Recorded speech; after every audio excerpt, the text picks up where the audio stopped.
Thank you for not hitting record until after I said that. We have it looks like it's almost 7. So Julie, do I assume we have a quorum tonight, but who are we waiting for? Yeah, so I think everyone's coming tonight. So Oh, but you great. don't Okay. have I haven't let me see. Dwight's on. I need to make him a co-host. Then let me see. Who else am I missing? I don't see Chris and I don't see Eric yet, but they are both coming. Okay.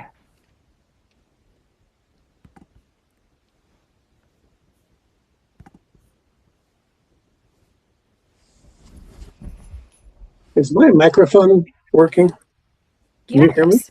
Yes, Yes. Okay, we can hear you. so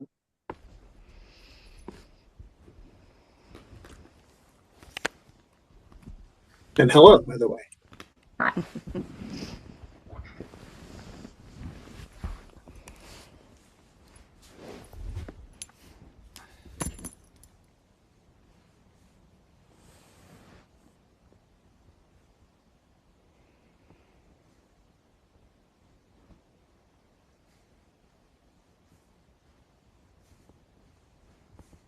So Eric just joined. I'll make him a co-host. Oh, Um, I was yeah, just talking and you couldn't hear me. Why don't I call the meeting to order? great. Julie, do we need to take attendance on a all remote meeting? Is there a rule? Yeah, why not? Okay. Call the meeting to order of the Town of Carlisle Planning Board, Monday, May 11th, 7 p.m. remote only. I believe we're supposed to do roll call attendance, so we'll kick it off with Eric. Eric Adams here. Wait, May here.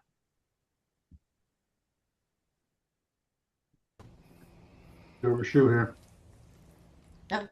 Addie Grady here. Sorry, I didn't know if any other G's were here. Apologize. Stacy Lennon here. And Sarah Smith here.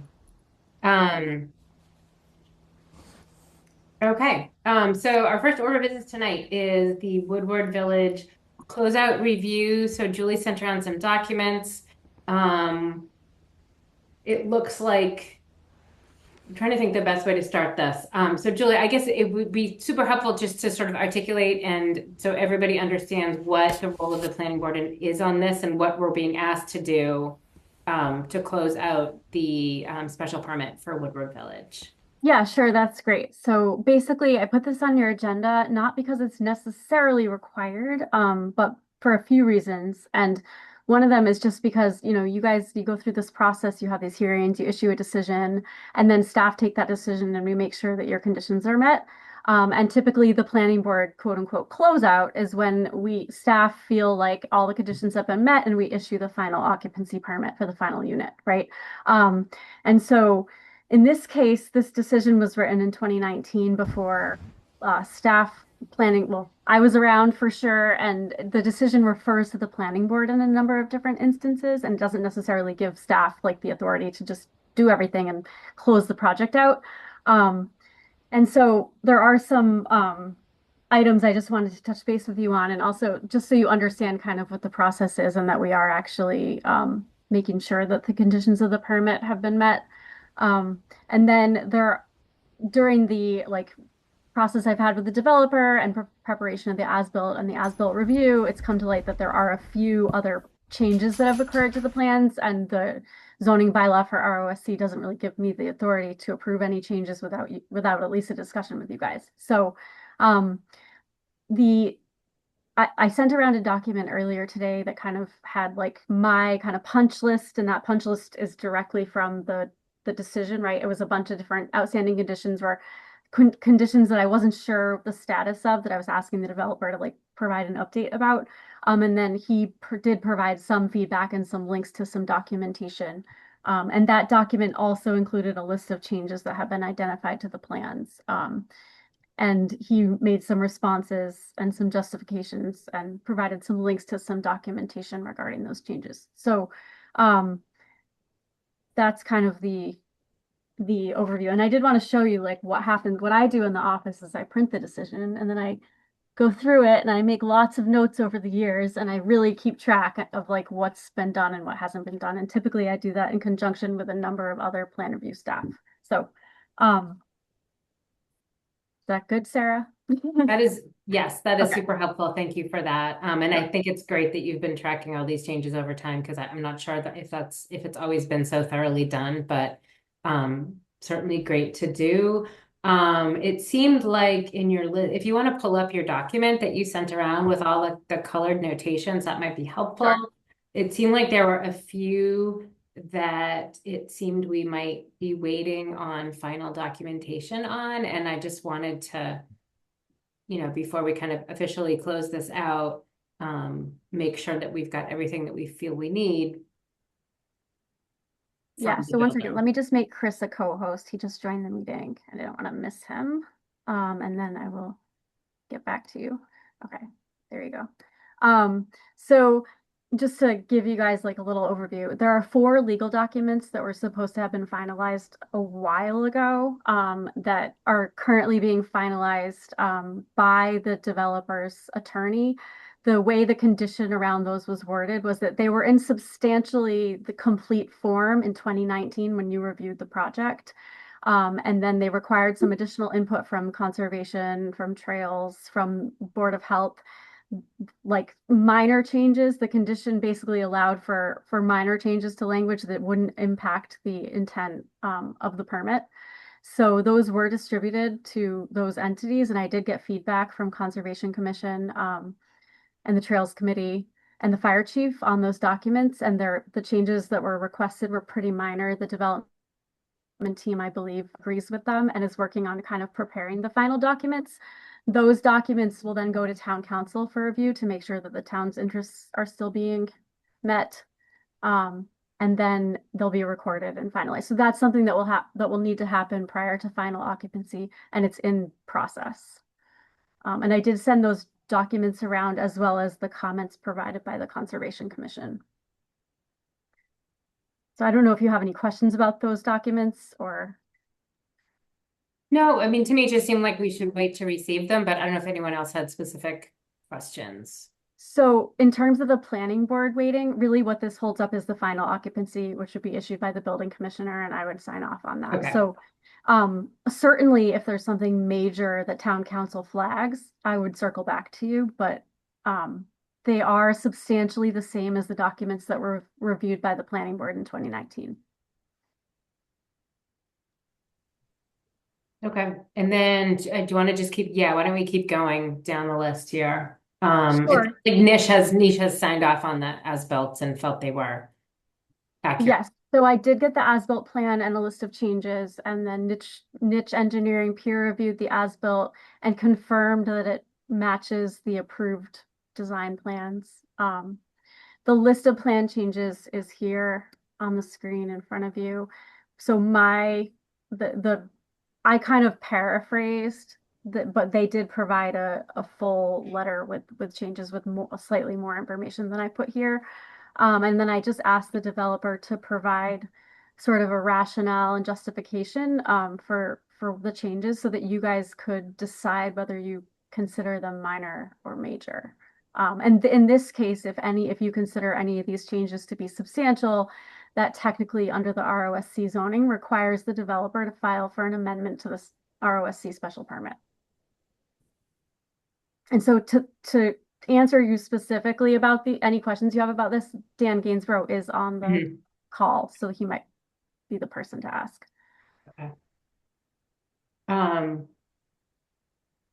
Well, I guess this was like mostly sent around on Thursday. I know there were a few updates and changes today, so I'm not sure if people have time to read it, but at this point I can open it up to the board for questions on any of the specific plan changes if anyone has questions.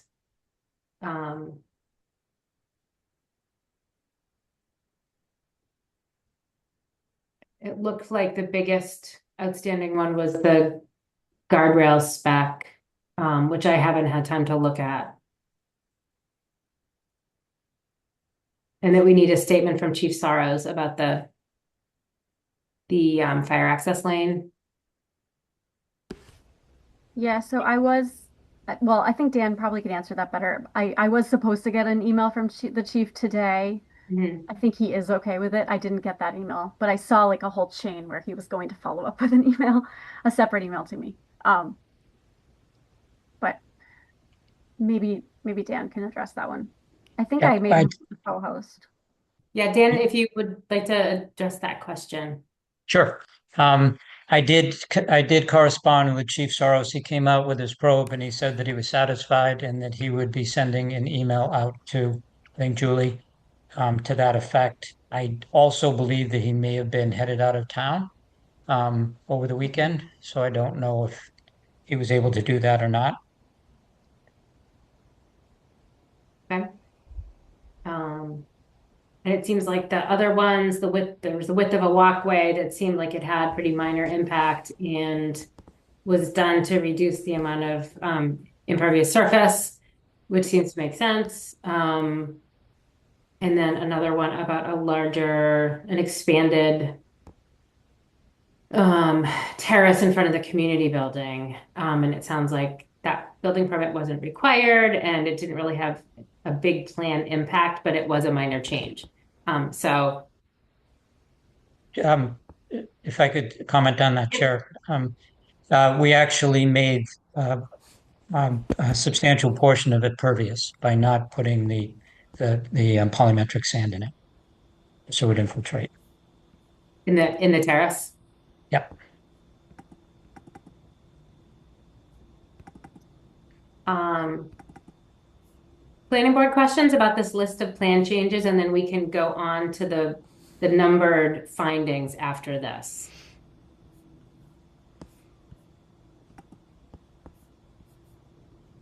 Nothing specific from the board?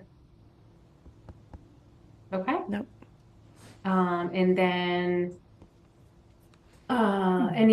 so there was a extension of, it sounds like it was a little bit of a vague request for a financial contribution to the pathways. I'm not sure how to sort of pin down something that was a kind of a vague request in the first place. Other than, It's also a finding and not a condition. yeah, okay, Um, okay. But I was just curious if there was like any update on that. Sounds like there isn't really. Dan, did you have anything to add to that finding? I would love to, but I don't. Unfortunately, there was somebody. I'm trying to remember. I was sort of scrambling in my head when I saw you headed down that path. No pun intended. Um, there was somebody that was sort of leading the charge when we first started. This is back in 2019. It was very, and it seemed like there was a fuse on it. Maybe they had access to some state funds or something. And that never materialized on that side. And I can't remember the person. Rob, if he's on, he may remember. Um, but that's what I remember about it. That might have been a complete streets It funding it could have project. been. Yeah. Yeah, it could have been. And that comes around every couple of years. I mean, I was really just wondering if you had any news on it. I wasn't, I don't. yeah. Fortunately. Yeah, Rob said he doesn't remember either. What I can do is I'll try to go back to my notes and see if I can find at least who the person was and see if that helps. Great. Yeah, I don't know if this is something that the safety committee might be interested in like looking into at some point. But yeah, I think Dan, you it's do. pretty distant from where the pathways end now, right? I mean, there's a good bit of ground to cover. Again, no pun intended, before we to connect the pathways, which would be great to do at some point, but it doesn't seem like they're that far off yet. So yeah, maybe Julie, if that's something you want to follow up with, that'd be great. Sure. And Yeah. Do you want me to keep scrolling, Sarah? Yeah, I think so. The rest of these are conditions. Yeah. And so we talked about the legal documents. That's this part here at the top. Mhm. And then I just noted one of the conditions really is something that needs to be determined by conservation.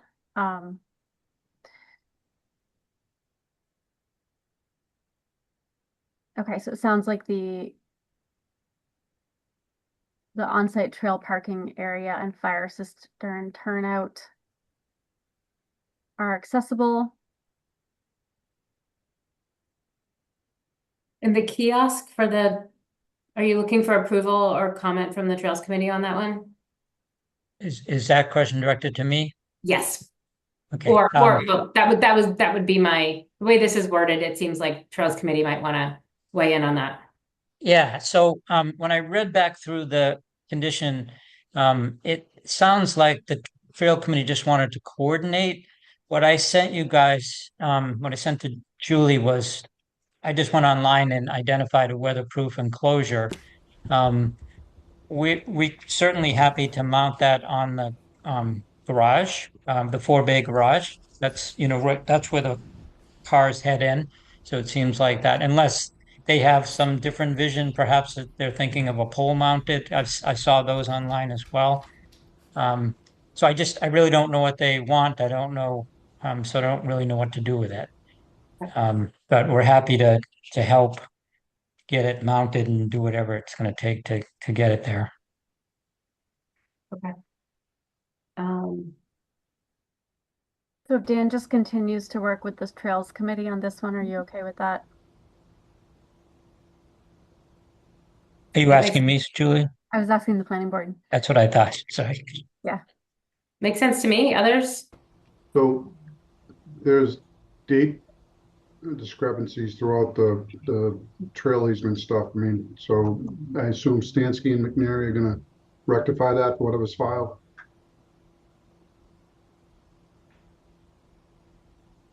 Sorry, Joe, can you say that louder?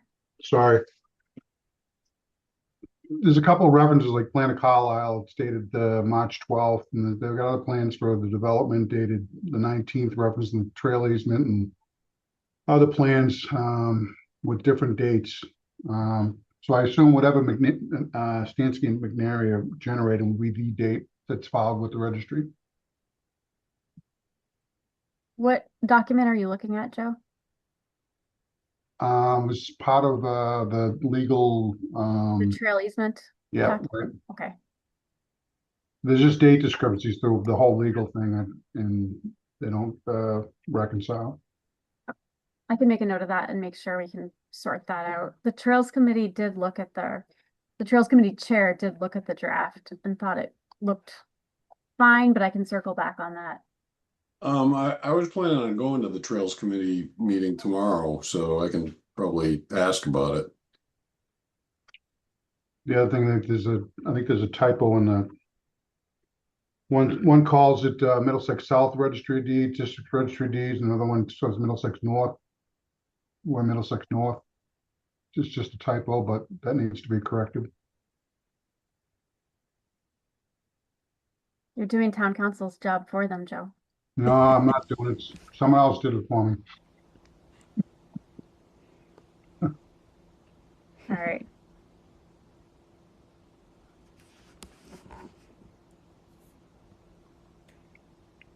Should I keep going? Yes.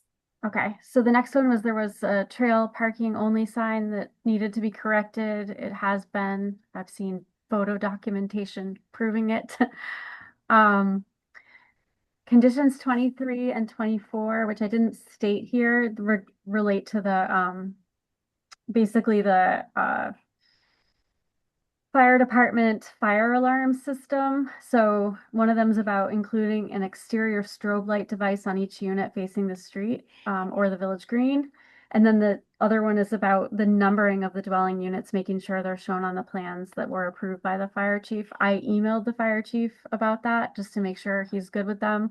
Again, I have to follow up with him on a couple of the other things anyway. So I will just confirm he's okay with how the fire alarm system and numbering has been done. I would think if there was an issue, it would have been flagged a long time before now, because I think he signed off on every occupancy permit so far. Yep. So it's probably fine. I just need to know that for sure. Yeah. So, Yep. okay, compliance with the conditions of the Conservation Commission order of conditions and the Board of Health approvals. So the kind of like unlike the planning board, the Conservation Commission actually has a formal process for closing out a project, right? That the developer, I believe, intends to apply for or has already applied for. So they're working through that with Megan Sullivan and Kelly Callow, who are the conservation administrator and health director.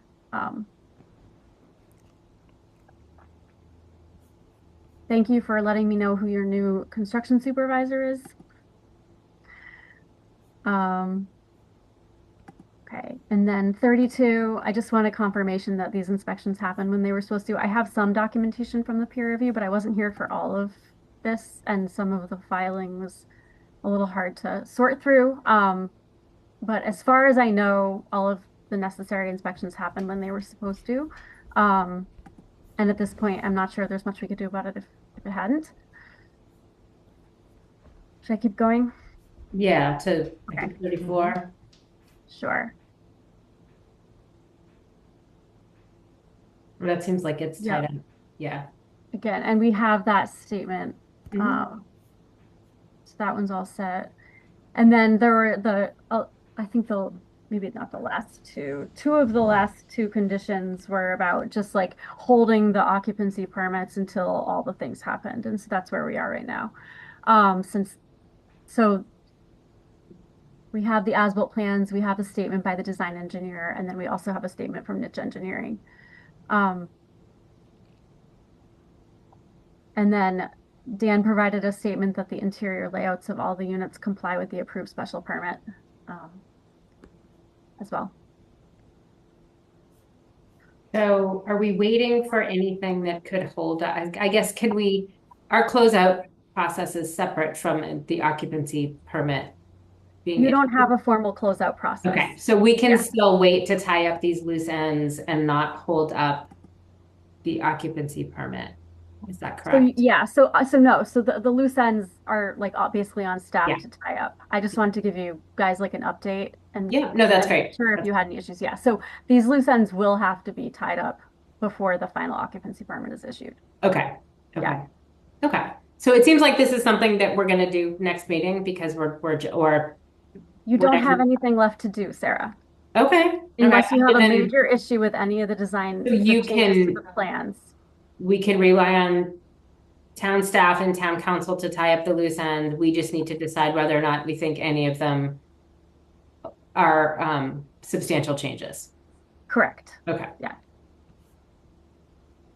So I will open that question up to the board.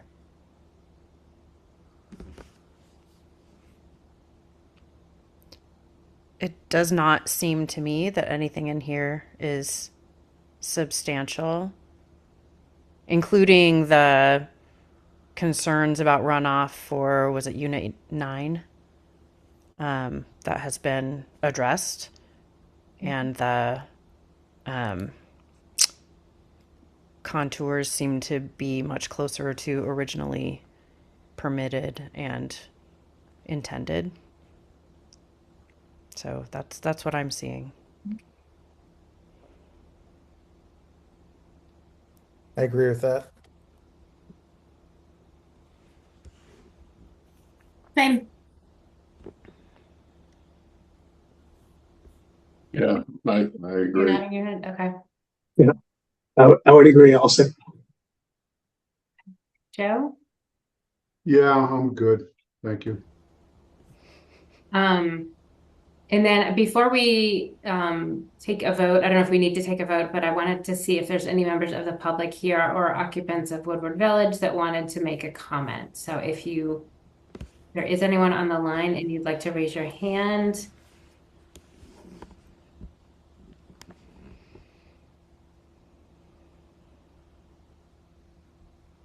So you have Kurt, Sarah? Yep, Kurt, if you could state your full name and your address for the minutes, please, and if you have a comment about Woodward Village. Yeah, my name is Kurt Carlson. I'm a resident or owner of 15 Kays Walk.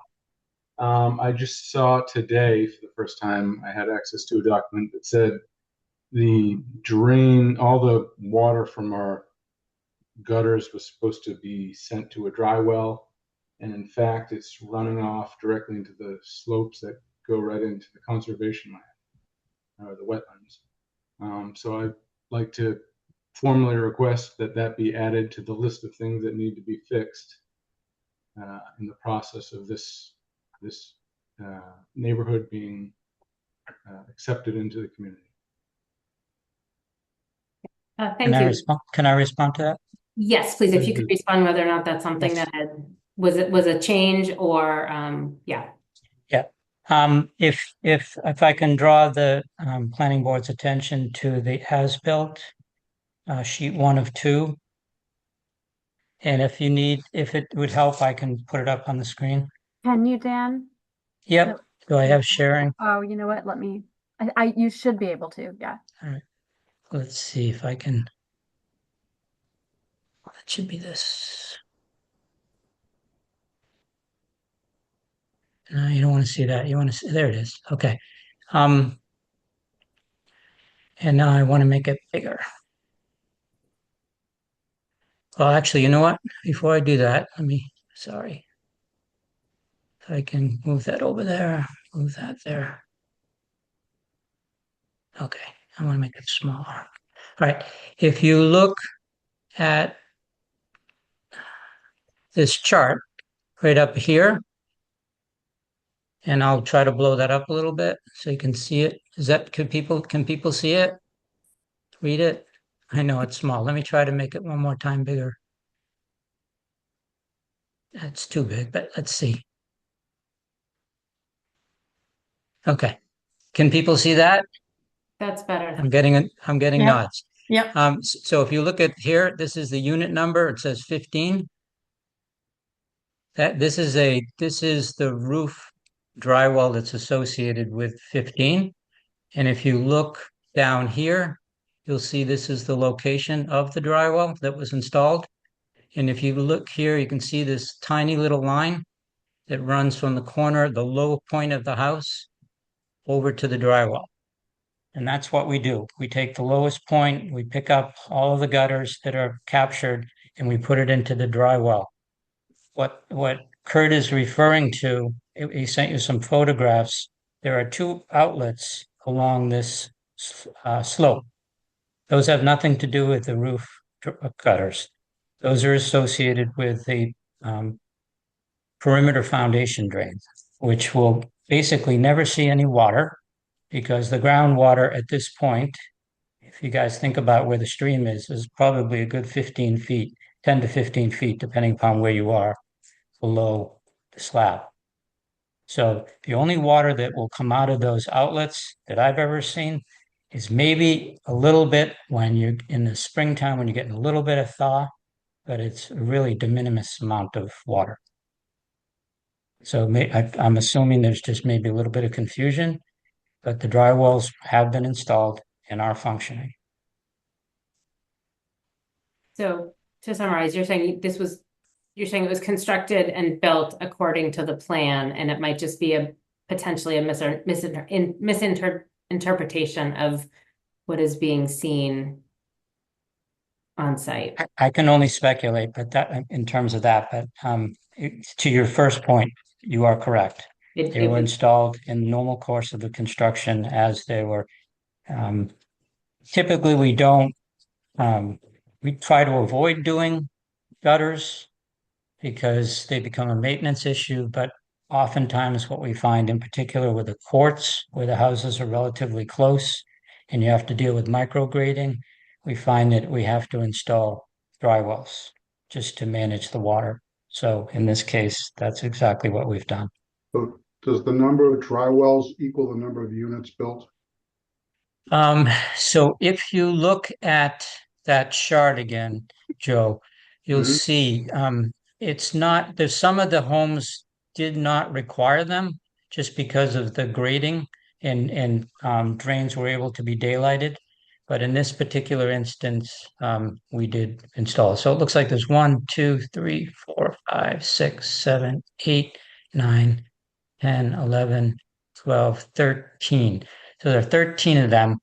It appears that all of the homes on based on the numbers, the unit numbers, all of the homes on the green receive dry wells. So I guess my question is the Kurt who commented on it, is he one of these units or is he one of the ones without? He's number 15. So he has a dry well. Okay. He does. All right. Kurt, did you have a quick follow-up to that? Or does that address your concern? Hello? Hi. Hi. Yes, all right. Well, that's helpful to know. I sent out several communicators in the past, and this has not been explained to me. So wonderful. Good to Okay. hear. Okay, thank Thanks. you so much. I don't see any other hands. I'm also feeling like these are insignificant changes and so I don't think, in my view, we have to require an amendment to the special permit. So if Julie, do we need to officially vote on that or not? Because we Yeah, don't need. I think you should officially vote on that. Okay. And then I can put together a document like I did for the change that happened a few months ago. Okay. So does somebody want to make a motion to, what should the language be on this motion to, Dan, if you can stop screen sharing, I'll just Sorry. quickly share. I had to figure out how to do. Sorry. Let's just say stop sharing. You know what? I can force you to stop maybe. Fun. Sorry. The share button. Just hit the share button. Yeah, it did. Oh, is it, it seemed to be working. Oh, hang on. Sorry. There it is. Okay, I'll just quickly put the list because I think in my memory there were 10 changes. Yeah, so I just, you know what, if you want to just note the like 10 changes that were identified in the letter from the design engineer, and then I can like reference that more specifically when I put together my little document. But these are the 10 changes, Sarah, here. okay. So does somebody want to, You know what, you do have one other resident of Woodward Village with a question. oh, okay. Sorry, did you have a comment and could you please state your name and address for the record? Hold on, Peter, you're still muted. Yeah.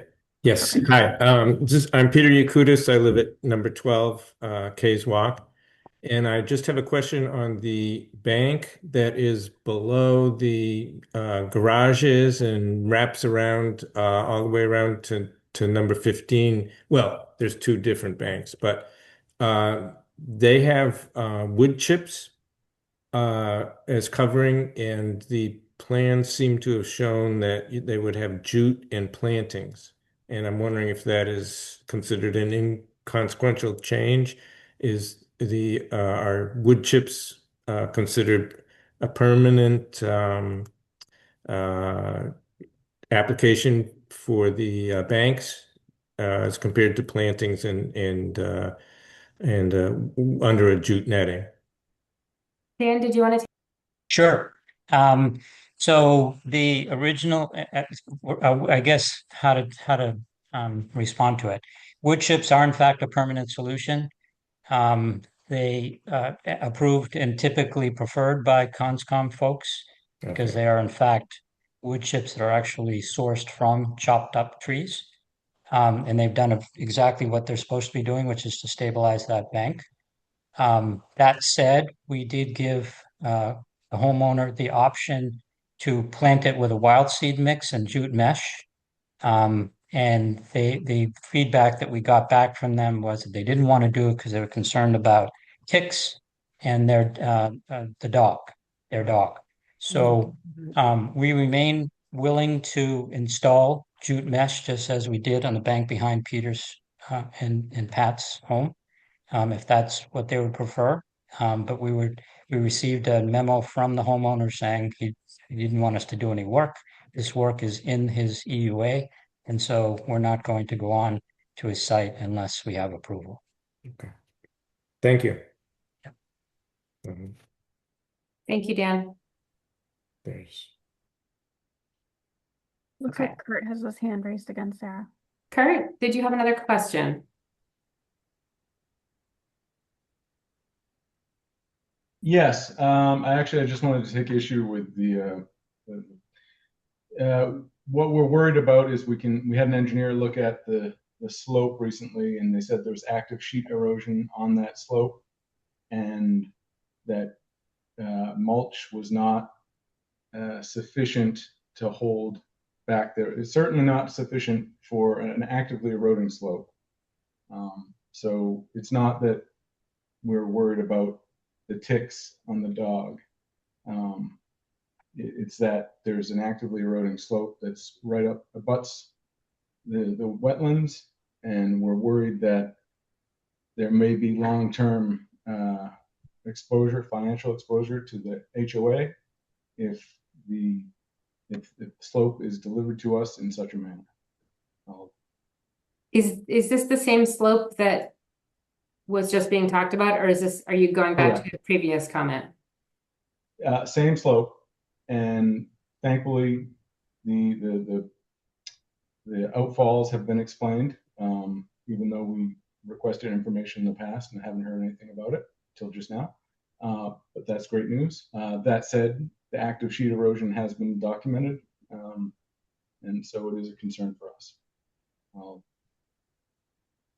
Sarah, if I can Thank just chime in really quick. I know that Megan Sullivan, the conservation administrator, has spoken with multiple people at Woodward Village about this, and potentially also with the developer. I do believe this falls under the jurisdiction of the Conservation Commission and is something that they're going to have to sort out prior to issuing a certificate of compliance. Okay. Okay, if you think it's their purview, then we can probably move on. I It did is see. their purview. Okay. I did see Christina had a hand up, but Christina, did you have a comment? Knowing that this is for Conscom, not planning board? Nope. Okay. Okay. Does anyone want to take a stab at a motion in referencing the 10 site plan changes that Julie just screen shared? What are we're voting to approve? You're voting that these are considered insubstantial changes to the ROSC special permit. All right, I'll take a stab at it. Motion to approve the 10 items listed in the memo from Stansky McMary, that the changes are insignificant with regards to the ROSC. Do we have a second? Second. Okay, we're going to do a roll call vote, and we're going to go backwards because this is my last night as chair. So we're gonna mix it up a little bit, and I will go first. Smith, aye. Sure. Oh, Len and I. Oh, I'm sorry. I can't do reverse alphabetical. Grady, aye. I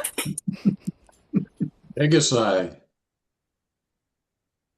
I think it's me. Adam's eye. There you go. All right. You've always gone first, Eric. It just doesn't seem fair. So It's easy for him. He's last. He just has to wait. Listen. okay. Thank you, everybody. Thank you, public, for your comments. Thank you, Dan, for providing background on this. And it seems like you can work with Julie to follow up on tie up the remaining details. So, Thank you all. I appreciate it. thank you. Have a good night. You too. Okay. Moving on. Let me find my agenda. Okay, now it's at 7:38. We're going to continue the public hearing for site plan review of the Carlisle Fire Station renovation and expansion at 80 Westford Street.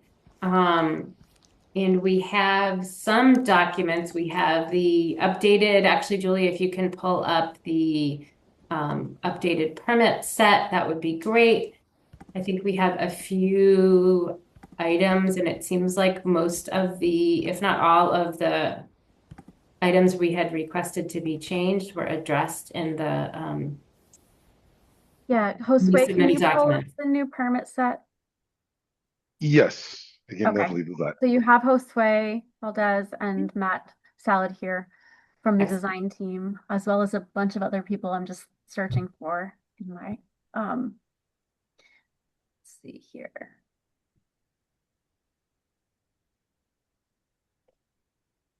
So yes, and I think I also see Greg Zerlo from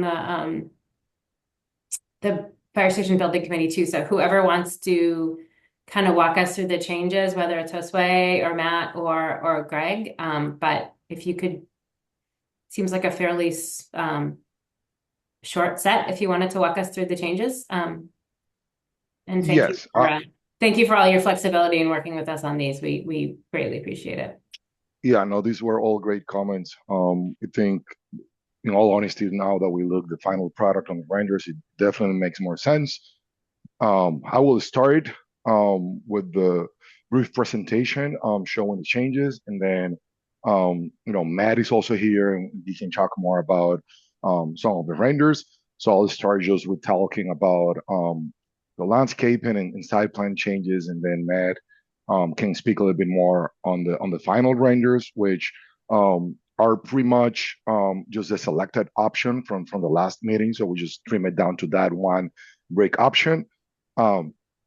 So that being said, I will go and show a revised site plan render. To keep it simple, I'm just gonna focus on what changed. Pretty much, there are two major changes on this site plan.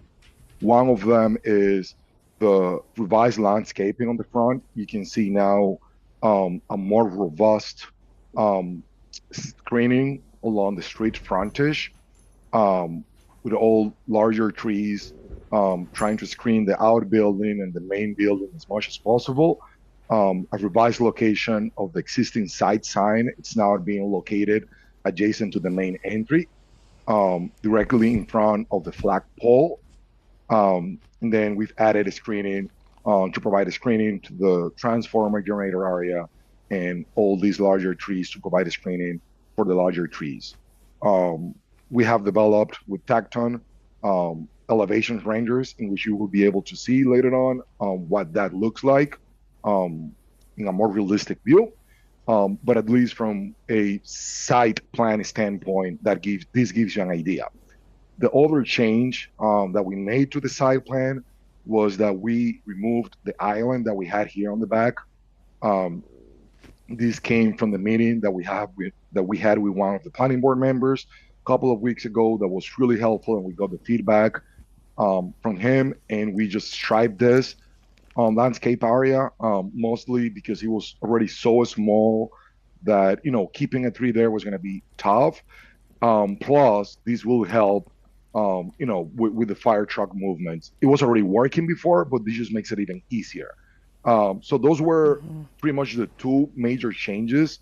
The one other thing that is not that noticeable here is that we took the feedback of proposing kind of like ground coverage that doesn't need to be mown that much. So we are on the new landscape plan calling for like no mowed kind of like lawn for most of these areas here, as well as the access path for the proposed well location. So it will be really low maintenance on those areas. I believe the only area that we're proposing like shorter grass, like actually like mowable grass, is this area right behind the outbuilding, and that's just because that's the area where the fire department wants to have their picnic table. So when they do like their year barbecue, they have that little area to put the tables. So those are the biggest changes on the site plan. I don't know if anybody has any questions on the site plan before I move. I do have a photometric plan. Like I do have a list of like 2 or 3 more items that we changed. Probably I think they're small enough that I can go through the list, and then we can open up for questions. Josue, before we jump into comments on the site plan, I just want to make a couple of quick comments. One, I wanted to thank Dwight for making himself available to have a design charrette with us a couple of weeks ago on a Friday morning. It was very helpful and informative, and I think it was a fruitful process, helping us really understand the character of Carlisle and how municipal buildings address the street, how a lot of them are sort of screened, tucked back. They don't really have a in-your-face presence at the street, and so I think that really helped us create a more effective landscaping scheme that is more within fitting with the character of the town of Carlisle. So I thought that was a really helpful process, and I thank you for taking the time to help us out through that process. That was really the one major comment I wanted to make here on the site plan. Yeah, and I want to point out that like I said before, there are like a few more items in the list of changes, but these were the actual site like plant related ones. So like again, like if somebody like I think it will be easy enough given how small the changes are to go through the entire list and then come back, but I'll defer to the board if they want to go a different. Let's do all the site plan elements first, and then we'll have a discussion and get public comment, and then we'll move on to any architectural changes. So okay, there are other items that are technically part of the site. Mhm. It's just not really like the site changes. So like the other items are, we have here, we did, one of the comments was about the signage and the wayfinding for the main entry and the parking. We did research on other municipal facilities on the town to kind of see the type of signage they use for parking and entry and those type of things. And we came up with a revised proposed way signage for the sign. It's nothing fancy, but it's our understanding and professional opinion that it aligns with what we saw on other municipal buildings. We are open to suggestions, but to put it in perspective, I'm gonna split my view for a second, and I will quickly walk the board through what these means. So we have two entries for the site.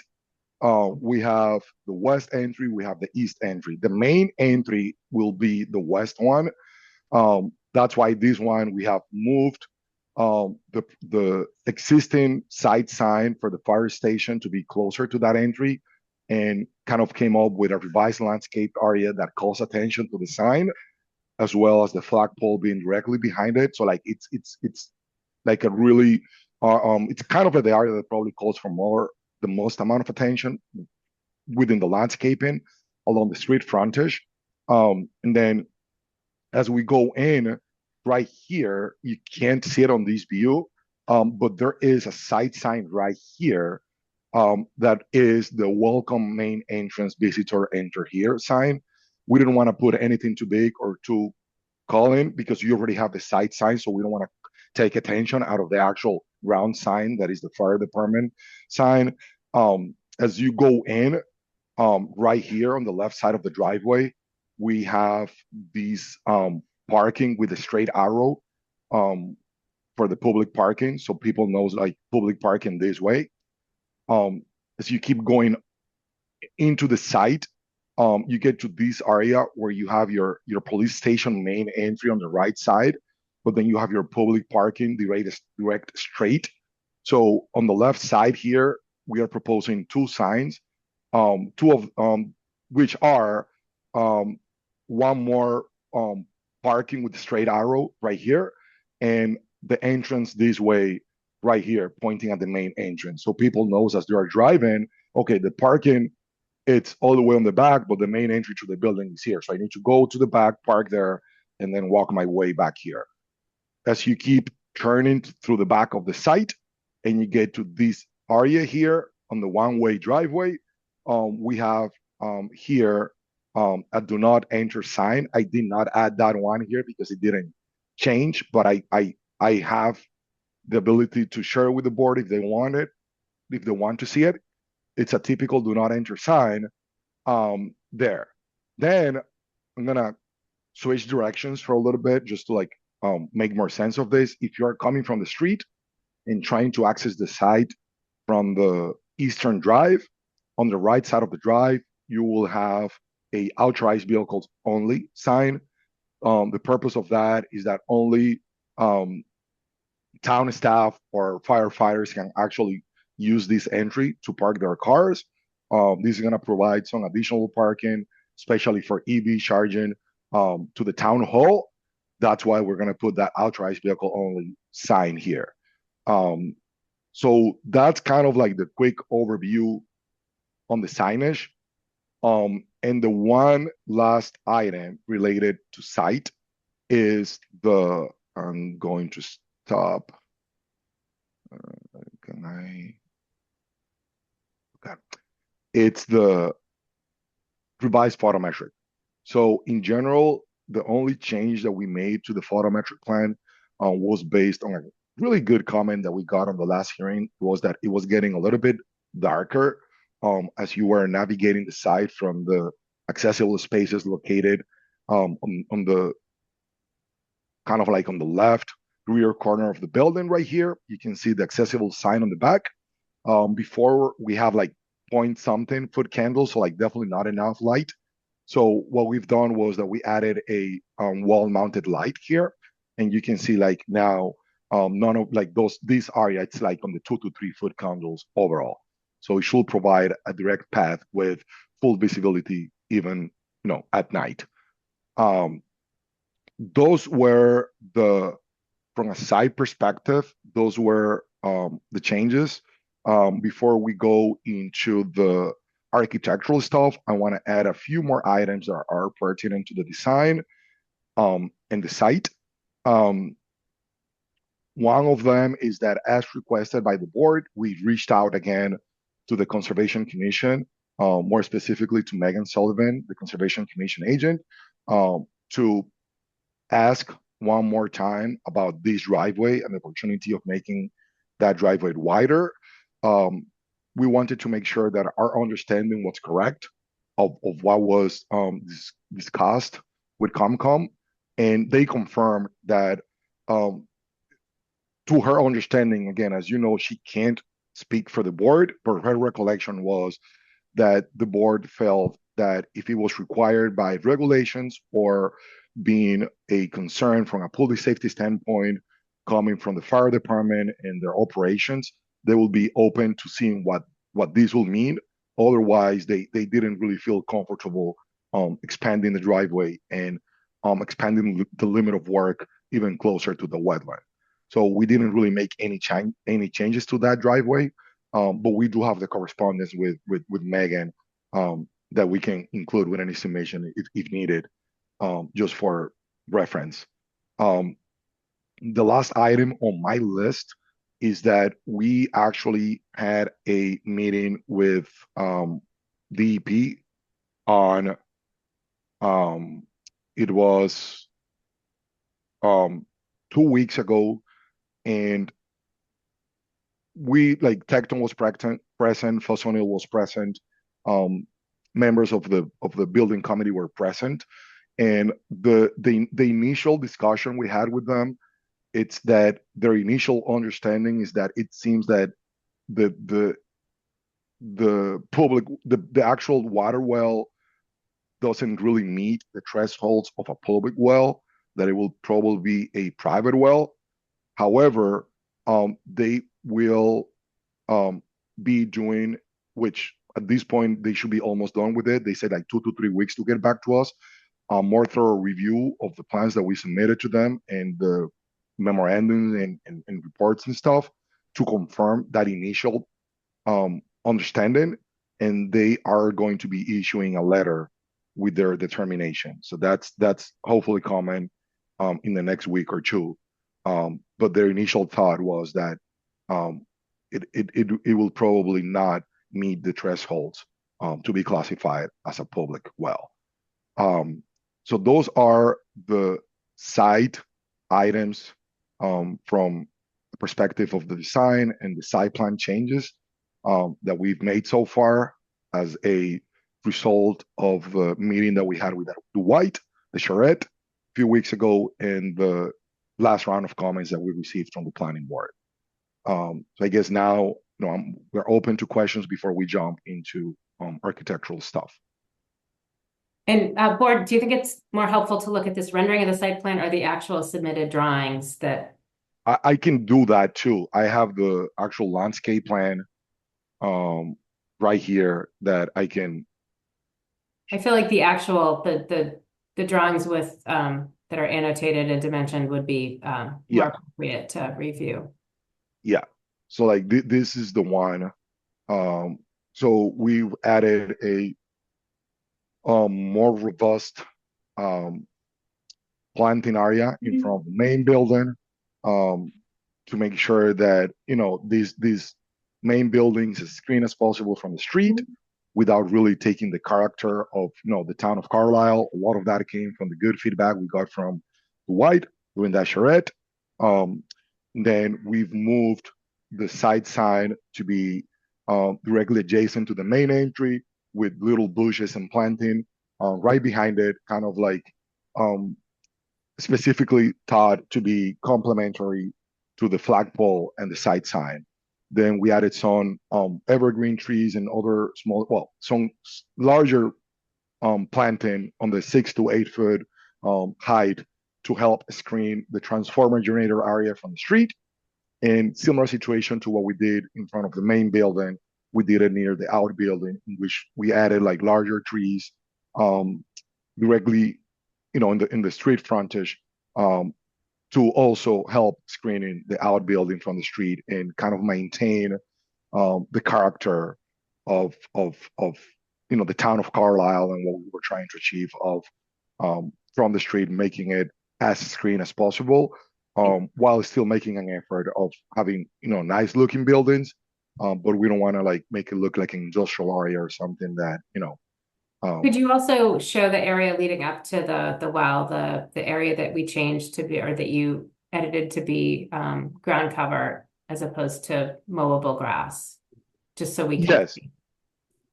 Yeah, so that area, so like right now we have 2 hatches where you see these little dots. What we are calling that is the no mown. So we have a combination of the no mow lawn seed mix, and then we have New England Conservation Wildlife mix on the areas that are closer to the wetland. And then the only areas that we're really proposing lawn are the areas directly in front of these existing door to remain for the building, which again, we don't need it to comply with any codes. We're just keeping it because it's there. And the area directly below the steps as you come behind the outbuilding. Everything else will not have regular lawn mown. And then I think it would also be helpful just to test your Zoom skills in a public setting, but also then look at the rendering, because I think it would be helpful to see. Sorry to make you jump around, but I think especially for public on the call too, it's helpful to see what these will eventually look like. Probably not when they're just planted, because you typically plant much smaller trees when you first get them, but in some number of years. So I will focus more on the landscaping. Matt's here to talk about the building if needed. Yeah. So I think just helpful. You don't have to talk through the landscaping again, but I think we can. I just wanted people to be able to see what the visualization of what the landscape plan will eventually look like.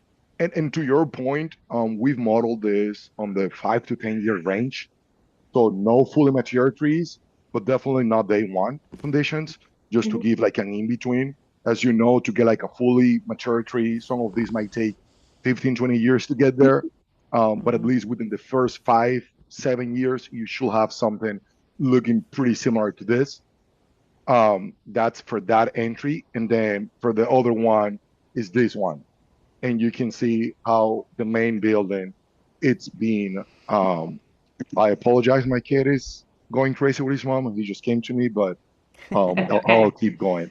So, but yeah, this is kind of the view of the revised landscaping. So it's pretty good idea to share it right now, Julie. Like it gives an idea of what this will look like. And we'll leave it there just so people have a chance to see it for a minute. Planning board comments or questions? Yeah, I have, I know that you've talked to DEP and they think they're going to come back tentatively with a private well determination. If that does not happen, and this becomes a public well, how are we going to address access through this current plan to provide a crane truck or something to go back there to change out pipes or something if the well fails, and then they'll probably eventually have a pump house or some enclosure with all the regulatory requirements for that, for intrusion and fire protection and whatever else. So if they do come back and it becomes a public well scenario, how do we provide access through this current setup to account for that? So yeah, that's a great question. In essence here, the initial thought is, and I will quickly shift to the landscaping plan. Bear with me for a second. So the initial thought is, as you come into the site here, like you can see, because we have the septic tanks here for the leaching field, like you do have an area that in hindsight, I guess we can clean this a little bit up with the guardrail bead right there. I think we need to trim it down. But the main goal is to, if somebody needs to drive up there, they can drive through here. Kind of like once you get into this area, you see how we are not proposing any trees on top of the septic tanks. And then once you get from there to like this area, you can just drive over the leaching field, and then we are providing like I think this is like a 10% slope. You can see how it looks like a road, but it's just gonna be like I said, the ground cover, but that will be the goal, that this will provide access to that area. I want to add that one of the other comments that we got, which again wasn't really a change, it was just to like visually show it, was to show like a larger view showing the estimated kind of like zone 1 for that well. So in case that we need to go into a public well situation, to show that we are really not conflicting with any other public well zone 1s or the wetland area or anything. And this is probably the best way of depicting that. This will be the proposed well location. This is the 150 feet zone 1 radius buffer. And you can see how pretty much it's not going past your property line. It's pretty much all wooded. There is no impervious area. It's not interfering with the wetland or any other public well. So that's kind of like what will be the plan B. If we do need to go that route, we feel confident on the ability to provide access and the design for the public well. Okay, I'm just, like I said, I'm sure the well location is fully vetted, and I'm not concerned about that. But if they do need access to it, and it rises to the level of a pump house, again, with all the other things, whatever truck that's in there riding over the leaching field that have concerns about bearing pressure, I know that they're probably Schedule 40 or something above that. But I'm just planning ahead to think of, if it does happen, we can account for it without significant changes that come to a cost for the town. Agreed. Did you say you'd have to drive over the septic tanks? Well, depending on what it is. If it is regular maintenance and it's not like a big truck for the actual construction, that's different. I think if you have larger trucks, I think you might have to drive through the side of this. You said the septic tanks are on the side of did you say they're along the side of the road? Oh yeah, the septic tanks. It would probably be helpful to delineate that somehow, so that if someone knew that, they wouldn't be driving over it. Yeah. Cause an issue. Again, I'm just thinking ahead, going, okay, if this happens, we bring in some piece of equipment, whatever weight it happens to be, say it's too much, that they're not driving over, ideally the leaching piping, and then the septic tanks themselves, so we're not damaging it. Agreed. Yeah, no, you are completely correct. I think there is a factor of means and methods that if the construction, when construction comes, like it will have to be done now. So like I want to point out that ideally, like this well is constructed simultaneously with the building, and means and methods plays a role on which way, like at what point in time you go and drill this so you don't have any heavy trucks going there. But I do hear you on the sense that if we do go the private well and they need to go public, I think at that point there needs to be for sure a follow-up conversation to make sure that those items are delineated to avoid any damaging of already existing new utilities. And part of the reason why I asked the question is because even though we believe what this site will be used for, with the extra room up there, at some point it may develop into something else where it kicks off into a public need for the well. Yes. So we just want to future-proof this as much as possible with that thought in mind. Agreed. I'm also curious, I don't see where the property lines are, because I'm wondering if there's a way to preserve access to the left side of the leach field that would take us kind of, instead of going, between the outbuilding and the road, actually kind of where the R and Rockland Road is. Yeah, so this is the property line. This is Rockland Road here. Right. So where the R and kind of where your cursor is, could we not make some kind of accommodation for, somewhere around there, that would just circumvent all of the leach field and septic tank issues and get us up to that kind of road that, I know it's not a road, but the pathway, shall we say, that you referenced earlier. Even if it's, I hear you. So I'm not sure where the property lines actually are to Eric's point, but even if it is outside of the property line, it may be discussion for an easement purpose that could address this issue. Yep. Yeah. No, that I fully agree. If the board is open to that, I do think that's probably the best option. Yeah, it's a direct forward solution that futures to a certain extent. So we're not worried about going through existing landscaping that you have there, the septic system, and it's not impacted, to Eric's point. So if that's possible, if someone can look at that to see where the actual property line is, and if it's enough to get beyond or to the left or northwest of the leach field and the tanks, to get a good 15-foot road in there, something along those lines, to get in there, that would address my concerns anyway. Yeah. I think the property line is quite far away. I'm just looking on Axis GIS. Is this one? It goes beyond the limits of this drawing, so I don't think there would be any issue. Yeah, so from a property line perspective. And kind of the reason why I'm asking this, because if this does happen, and say it's 5 years down the line or more, someone's going to reference this plan as to what they're going to do with this.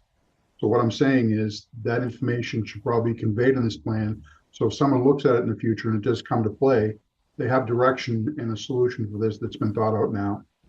Yep. Agreed. Yeah, I 100% agree. We can definitely show something that kind of like goes around the leaching field and then gets there for sure. You see on properties all throughout town, people have gates off to the side of the house for access points to get back. It's just the same concept. Yep. Okay. No. Okay. Yeah. No. Definitely.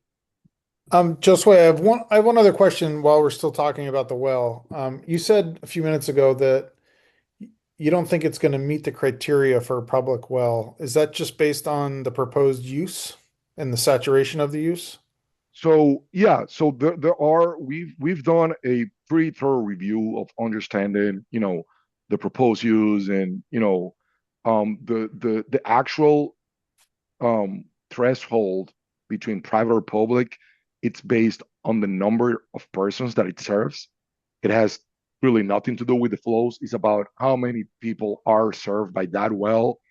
And the big item here is it's 25. Like the moment that you start servicing more than 25 people per day, that's when you enter into for how many days you do that. So we've done pretty extensive calculations based on the proposed use, and we're still really short from falling into the public well consideration, which again, preliminarily, the EP seems to agree with that path. I think to answer your question, the design fully allows for a public well, but the use does not require it. Yes. I think it was what you were looking for. Yeah, thank you, Chief Soros. I expressed this at a prior meeting, but I just, as Joe said a minute ago, the town's going to be spending obviously a ton of money on this, and I just don't want us to, in the interest of time or relatively short money in today's terms, preclude the use of the space for a slightly broader audience, whether it's for anything from safety trainings to CPR trainings to, I don't know, public gathering space or education or community. I don't even know what. I'm not trying to make a challenge where there isn't one, but I also know that we lack those types of spaces in town. And I don't pretend to know the ins and outs, but and I know I'm very confident that the current use and what I would call the saturation or density of use is understood now. But I'm just thinking again, 5, 10 years in the future. I just want to make sure that we're not being short-sighted in terms of how we might use the space in the future, and then we get precluded from doing that because we didn't, broaden our scope in this moment. We agree with that concern 100%, and that is exactly the main reason why this well is now here, to allow for it to become a public well if it needs to go that route. So we feel pretty confident about the ability of making it a public if it needs to go that route. It's more a matter of day one, if it is not needed, that will help with the construction starting right now, getting the permits, because you won't get a building permit unless you have water. And then once we go that route, we feel pretty confident with the ability of that being public, or deciding it to be public. That's the route that the town wants to go. Yes. And the only other thing that occurs to me in this context is to ensure that radius doesn't get impinged upon by some other landowner or interest that would therefore preclude the conversion of the private well to a public well, because that radius was encroached upon because it wasn't needed in the moment, right? Because we started off with a private well. And again, I haven't committed the various abutters to memory here, but I think how they could address that, Eric, is as we saw during MBTA, that they'll stack wells up in the area to get the same output, which may reduce that radius if necessary, right? So they could put 2, 3, or whatever number of wells that supposedly we had issues with, but it's legal and doable according to the experts we had. So I think that would probably address that potential issue. Yeah, and the other thing I want to add is that this property is actually huge. Like this red line, it's me tracing the edge of your property. So you technically have all this area here. We're looking at a rendering. Yeah, so I think his point is that within 150 feet, all the way in a circle, is all the town land. That's all covenant land. Nobody else can do anything there. It's only the town that can encroach on this 150 feet. Yeah. Can you see my screen by any chance? Can you show? We're still looking at a rendering, the street rendering. Oh, so it's definitely frozen. Let me reshare my screen because I was trying to share. Sorry, I didn't notice this wasn't working. I think Chief Sarbo's addressed the point, though. I think we Okay. Yeah, the red line is the property line. It's a huge property. So long story short, not to wrap this up and put a bow on it, but we could put an access road of some sort with next to the leaching field without too much issue. Yes. Address this whole problem. Oh, possible problem, but it'll take care of the issue at hand. Agreed. Okay. Just a heads up that Rockland Road is a scenic road, so that would require a scenic road consent from the planning board. So I'll make a condition of that in your decision, and just note that for the future.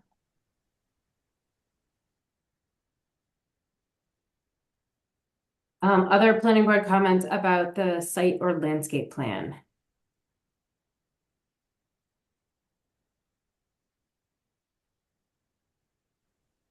Dwight, can I ask whether or not the drawings that you see accurately reflect the discussion that you had? Yeah, they do. I think first of all, I appreciate the design team taking time out of their day to meet, and these do reflect the discussion that we had. And just to clarify, my observation was that, or is that the when just in the normal course of the day in Carlisle, you don't really experience our civic buildings. Town hall is tucked back. The school is on secondary road, not on a main road. The police department could easily be mistaken for a single family residence. And the fire station now has significant trees in front of it. So when you drive through town, walk through town, bike through town, you really, you experience the historic buildings, you experience the landscape setting, the open spaces. You don't really, just for better or worse, you just don't experience our civic buildings. And so one of the main points, as has been noted, was to try to reflect that here and to fit better with the context of not necessarily screening, but also not necessarily highlighting the fire station.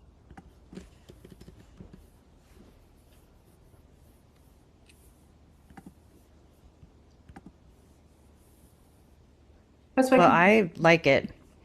I like it. I mean, it's a big change and I think improvement from the last draft. And I particularly like how the fire station sign and the flagpole, like there's a bit of creating a moment or create, There's a sort of formality about it. placemaking. Yeah. Yeah. That I think really works in this version. And I think the screening looks appropriate to me.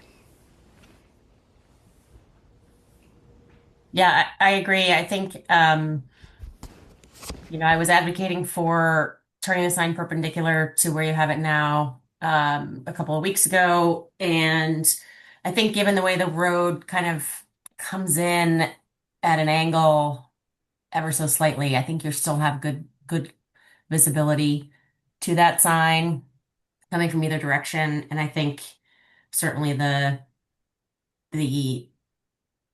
way that the landscaping has been arranged with that formality at the front entrance and more kind of loose, wild-ish arrangement at the secondary entrance or the authorized personnel entrance only really highlights it makes the access much easier to read. So I think it looks great. One of the questions I had about the plantings is, what's the caliper size of the trees that you're going to be planting, and will there be any slightly larger, 4-inch or 6-inch caliper trees, or will they be younger, smaller, universally? So we do have on the landscape plan this table. This is at the day of the install, so this is what's going to be requested out of the contractor day one.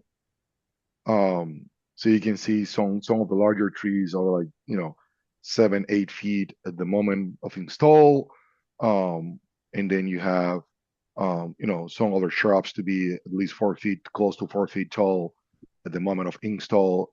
And as as time goes by, like some of these trees will actually reach 15, 20 feet in height. But it will just take time to get there. Does that answer your question?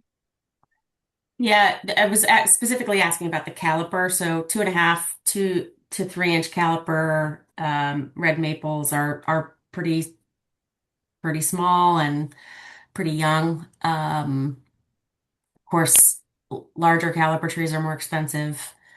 I think it's a good point though, Addie, because one or two sizes up from that is going to make a big difference right out of the gate. Right. And I think that I was going in the same direction as you were. Like, one of my biggest concerns about this whole plan is the accessory building, and I do really appreciate the work, Josue, that you've done with Dwight and kind of thinking about the planting plan, because I do think it makes a huge difference. I can't remember if I said this at the last meeting, but I do feel like, fire stations are a point of pride, I think, for towns, and I don't think Carlisle is any exception to that. we are very proud of the history of our fire department and the services that they provide all of us as townspeople. Um, so I have less concern about the structure, the brick structure of the fire station itself, but the accessory building is really kind of the eyesore that I'm really hoping that we can diminish as much as possible. And I think by spending some, on the scale of project costs here, some very incremental, small incremental costs to get some bigger trees right out of the gate, I think would make a big difference, specifically in that area. Um, Yeah. so that's my feedback. That 2.5 to 3 inch caliper, like those are, I was trying to hold my hands up, but that, I mean, that's like the size of a donut, probably not even a bagel, right? So, um, I think if we could go to, a 5 or 6 inch caliper like that, that's going to be a tree that's going to have more substance to it, obviously. So that would be my Okay. Like a suggestion. cinnamon roll size. I'm So- looking for at least a bear claw. Yeah, so like maybe these like trees directly in front of the outbuilding, like these 4 or 5 main Yeah. trees. Yeah, okay. I think Okay. maybe, yeah, the street trees can be a little smaller, but the ones that are truly there for screening would be helpful to get ones that are a little bit larger and more substantial when they Okay. go in. Okay. Yeah, we can definitely accommodate that. Okay.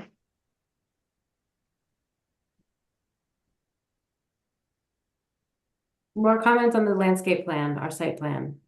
I had a signage question. If nobody else has comments, and I will open it up to the public for questions and comments after the planning board's done with site plan questions.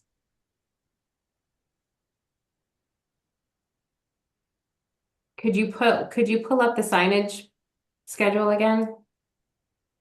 Yeah, so yeah.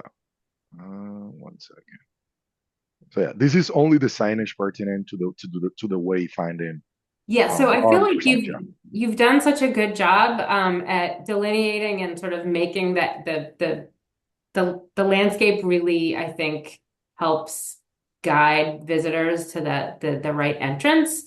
So I think my question is, do you really need both of I think that the signs all look very different and they're all different shapes and sizes, and I kind of want to see them all the same size. But my question is, can you get rid of the third one down and just say like entrance this way? Because I don't think I think now the entrance to the building looks like the entrance to the building, and I don't know that you're going to have to necessarily tell people, but I just feel like sometimes simpler is better, and you might have too many sign types. That's just my opinion. I do a lot of signage on campus, but other people.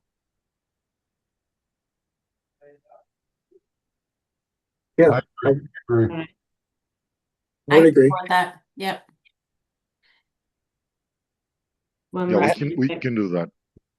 I think it's like a third rail, Sarah, because I have so much sign scar tissue from the work we've done in the center of town that I didn't even want to bring it up. But um, I don't think it's I don't, this is total conjecture. I don't think there's going to be a big issue with people like not adhering to the signs or, clogging things up. So I think less is more in my personal yeah, opinion. I would agree. That's what I'm getting at. Yeah. Okay. So remove that one. While we're on the topic of signs, though, I would encourage a little bit more detailed specificity around the no dumping. And as I understand it, you're not supposed to take snow from outside the zone 1 area and put it inside the zone 1 area. And I don't know that that's clear from the signage that you've delineated. This is for the back of the site, so it shouldn't confuse the public, but it should be informative to future operators and snow removal contractors for how to treat the sensitive areas in the back of the site. that just the one that it seems like there's just one sign that says sensitive area, no dumping. But yeah, that's where I'm getting at. Like maybe like add one more sign there and one more here that calls for the like start of the zone one, so it's clear delineated like where that is. Is that kind of your thought Yeah. process there? Okay. Yeah. Okay. Yeah, we can definitely do that.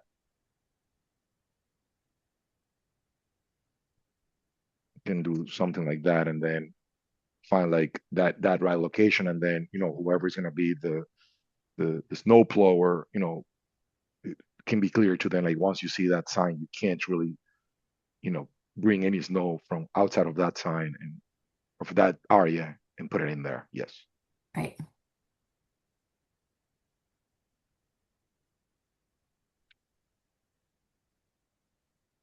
Okay.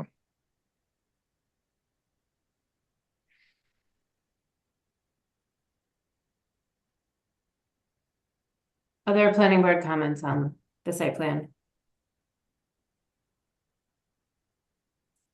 Seeing none, I wondered if there's any, Christina, did you have a question? If you could state your name and address for the record?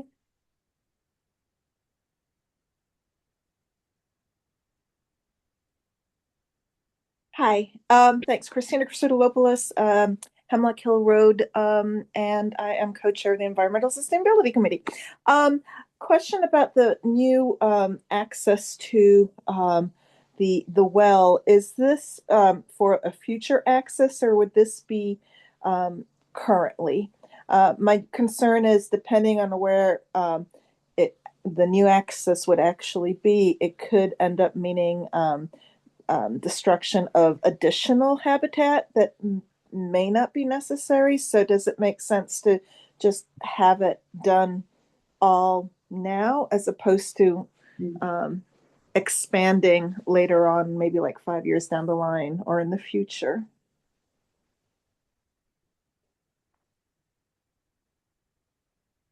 Good question. Joe, were you thinking this would be a change that we would be in the permitted set?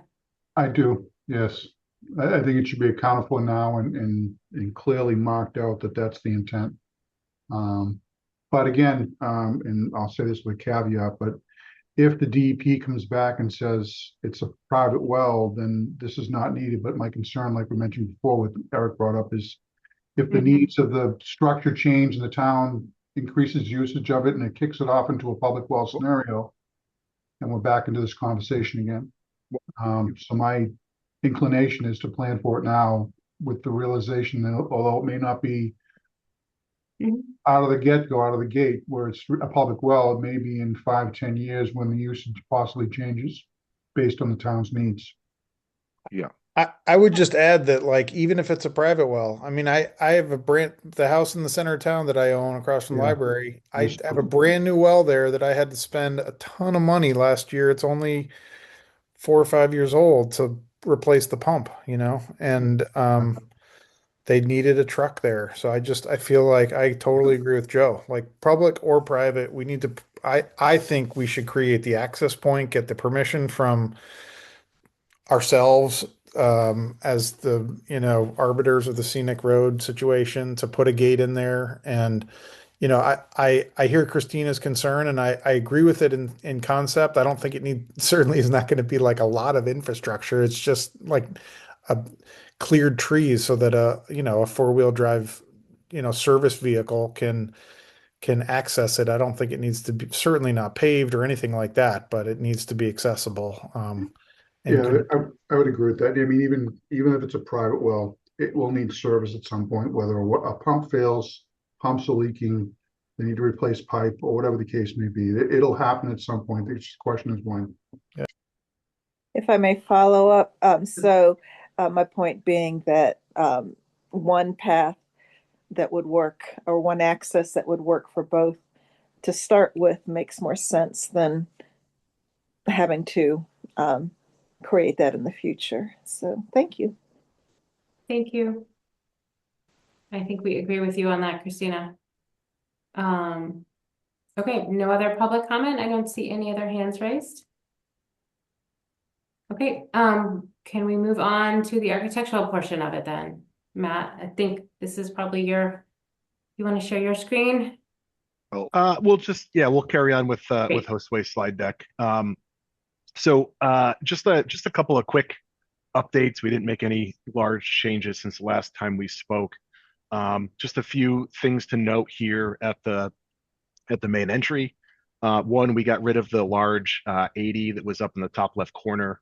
There were some comments that was sort of distracting and conflicting with the cast medallion with the fire department seal on it. So we've removed that. We added it as just signage that's on the transom over the main entry. So that takes care of that required need to have the number on there instead of it screaming in your face. The other thing we did, and this actually, I think this came out of here as well as the building committee, there were some comments on the 4 metal wall panel at the window and its alignment or misalignment, so to speak, with the precast band of the existing structure. So we worked with our product rep in working within their nominal sizes. We're able to create a 6-inch panel at the window head that allowed us to use the wider panels down below that then fell in line with that precast band. So now that there's sort of a continuous line that transitions between the two materials in two different buildings. That was pretty much it with the change on this elevation. If you want to go to the next slide, Josue. I did make a note at our last presentation that we may want to consider the pre-fabricated canopy structure over the lobby, making that red, similar to that decorative light fixture that sits just below that, just to give that a little bit more pop and a little bit more presence at the street. I think we're comfortable with it either red or black, or that gray to match the metal panel, whatever the board determines is most appropriate. I think this stands out a little bit more as we get to the zoomed out view from the street, gives it a little bit more presence. So if you want to go to the next slide, Josue. Again, this is the view from the street. I would note we dropped off a number of material samples for the board's consideration, both brick, the formed metal wall panel at the lobby, and the insulated metal wall panel for the outbuilding. And originally what we had proposed was sort of a deep channeled profile for the outbuilding cladding system. There was sort of a deep ribbed horizontal section. And the comment we received was there was a 3 options that we had provided. The option that was ultimately recommended, or at least that those that had commented on it were leaning towards, was a little bit shallower of a groove that had more of a board and batten architectural look to it in a way. And so this rendering has been updated to indicate that. You certainly can't see much of it because it's behind the screening of the landscape. If you go to the next slide, Josue. Again, same view. This just shows that canopy rendered in red for your consideration. And the next slide.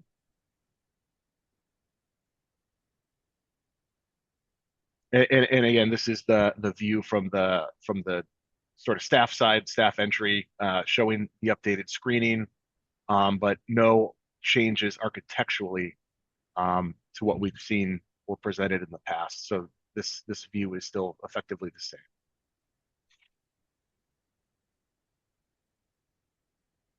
The next slide, Josue. It was requested that we just have a straight on elevation, architectural elevation of the outbuilding. So I did provide that so we could see the joints in that elevation. If you zoom in a bit, Josue, it's a little hard to read here. There's a couple of lines horizontally in red that you see there. Those are the seams. The rest of the sort of 4 panels there are full sheets. They can make these in really long runs, so they're continuous. And those are sort of joints where the panels come together. They're really not noticeable, but we did want to highlight that because it was requested.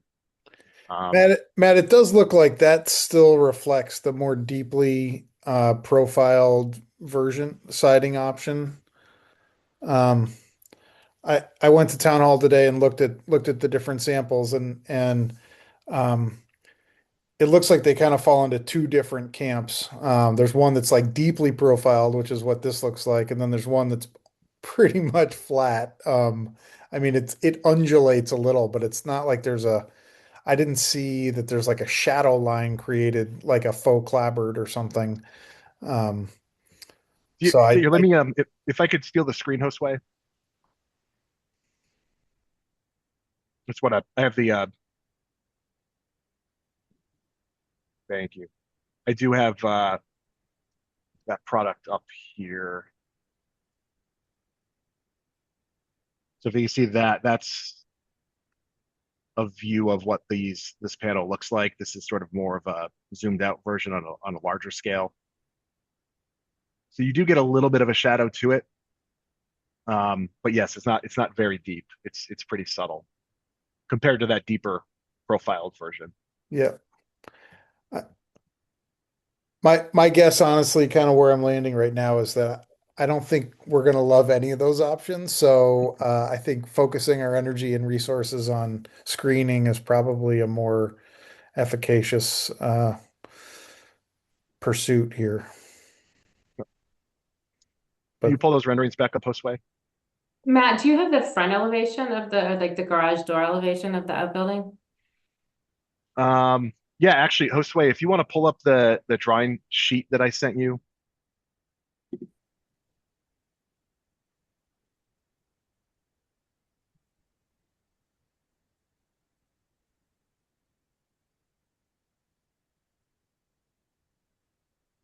Sorry, I didn't notice I was muted. I was saying, what do you want me to pull up, Matt?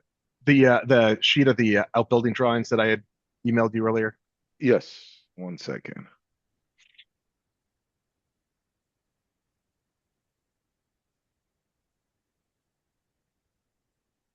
This? Oh, wait, I'm not sharing my screen. No, I'm sharing the wrong one. Sorry.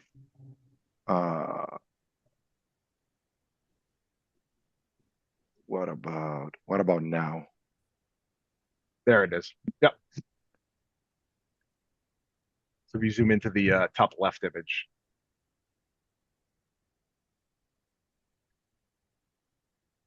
So that's sort of the front elevation. Did you submit these officially?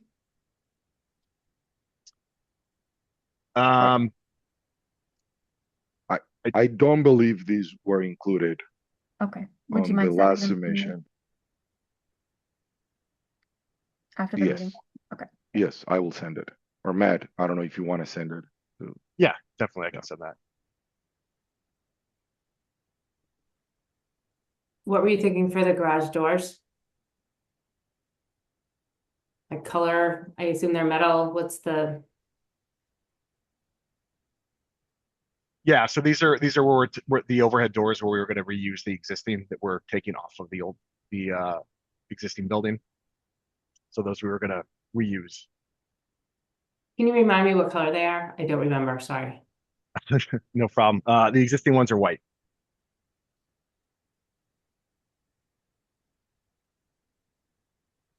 Can they be painted? They could be.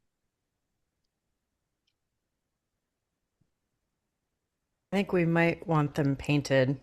Otherwise, they're the only white, significant areas on the facades there.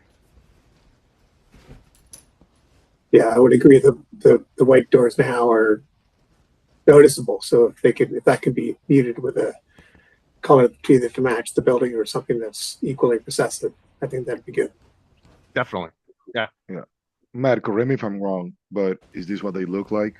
This is like one of the old renders that we had before. That somehow got to the back. Again, is that what they look like, Matt? Similar to that? Pretty much, yeah. Yeah. Yeah, those are really going to stand out in that dark gray metal panel building. Yeah. Mm-hmm.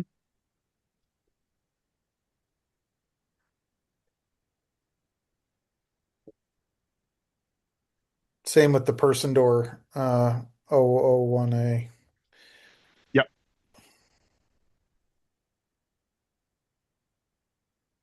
Yeah, we can make that the same as the cladding. I feel like referentially, like making them black to match the black of the new garage doors in the fire station itself might be a nice tie.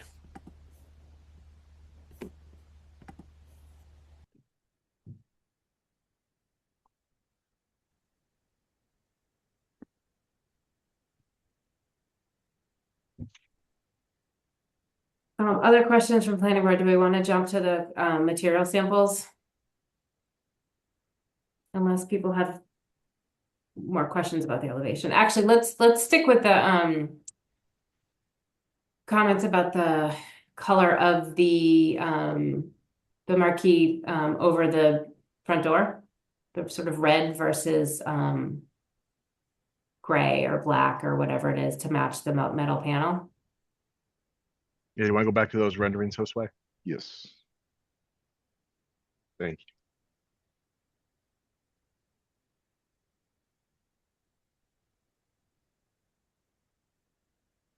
you. And I can, let me see if I just split my view really quick to give perspective of.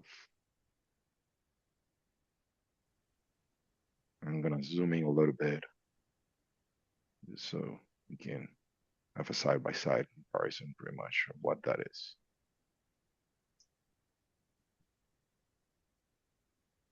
So when you mentioned this last meeting, and you said it might be red, I was very skeptical, but I like it. So I actually do think that pop of color does sort of say fire station entrance, and I think it's nice. Curious to hear what other people think. I agree. I like the red better. I agree. I agree. I just thought it was the wrong red, given the red of the sign and the red of the light. It just feels there's too much blue in it, but I'm sure it's just a stock color, right? No, whatever color we would like.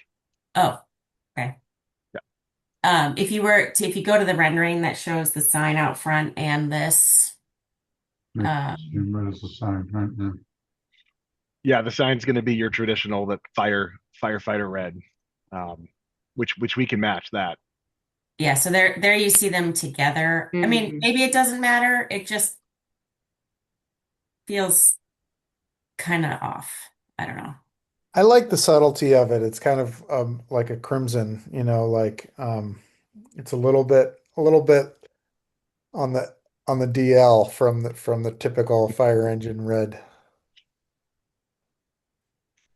I like the canopy color red, but I think the light fixture is the wrong, like those, they don't match. And again, this is probably just a rendering issue, but I feel like they should be the same tone of red. That's the tough one because Yeah. the globe. So we can do the globe two ways. We can do it as the static red globe, and they come in that one red globe color, or we could, which we don't have in the project right now. We can do it as a clear globe with a RGB module, and then we can tune it through the lighting to get it to the exact color we want. Well, but that's only when it's on, right? It's only when it's on, yeah. Exactly. So it matters less when it's on because when is this on? Is this on every night? Just at night, yeah. Oh, so it does. I guess it does matter. I was thinking it was more of an emergency is happening, the light turns on kind of thing. I don't know. It just feels off. There's definitely more yellow in that red.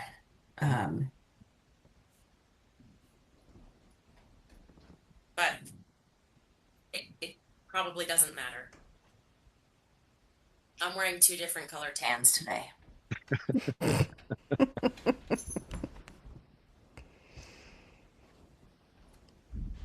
So do we want all 3 of the reds here to be the same or different, and how much different, or the 2 by the entrance the same and sign out front different? I don't know. This isn't my forte, so I'm I'm stepping back. I'll let you guys with the color people to go at it. I'm just asking a question. Is this a decision that we have to make tonight, or just knowing that the board prefers a red as opposed to whatever that other color, mocha color is? Is that enough for now, Matt? Yeah, I mean, we can certainly continue to refine the color and correspond back to the board with, more detail as it becomes available between the light fixture and what our options are with that, what various colors we would recommend for the canopy, and pull some, come up there with a fan deck of paint colors and figure out what Pantone it needs to be, or rail color. Right, because I imagine if it's a custom color, regardless, that's not going to change the price, right? So, Right. I think that makes sense. I'm hearing red from everybody, but we can weigh in on the precise red later. Okay. What was the next piece of discussion? brick. The brick, yeah, the material samples. Julie, did you get a consensus from people that gave you input? I did get a consensus from the 4 people that gave me input, but I know there's been a few other people who've come by and seen the materials, and I don't know what they think. I felt that I could not make a decision without seeing it in context, and I couldn't see it in context, so I support the consensus of the others. Ditto. So I had a couple of favorites that I can share because they looked closest to me. So do you want to hear those? They may or may not align with the consensus you've already heard, in which case it won't Yeah, no. matter. To me, I thought the Continental 550 mod or the Glengarry Lawrenceville modular to me looked like the closest. Those were the 2 that Match. everybody that I spoke with thought were the best. Yeah, I like the Lawrenceville one. Yeah. That's what I like from the photos. I didn't get down to see it in person, but those were the photos. I also would agree. Do you want to pull up the photos, Julie, or somebody? Yeah, I can pull them up. That'd Just be give me a great. second.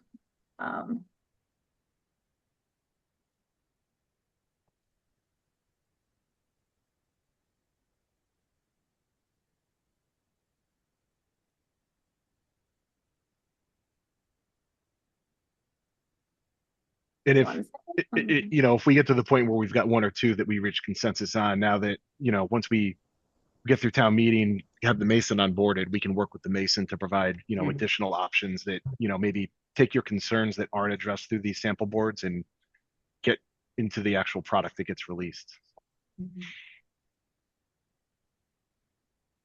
So here's one photo. I have a couple pictures of these too. But these are the 2. So this is the standard 550 and this is the Lawrenceville. Let me just.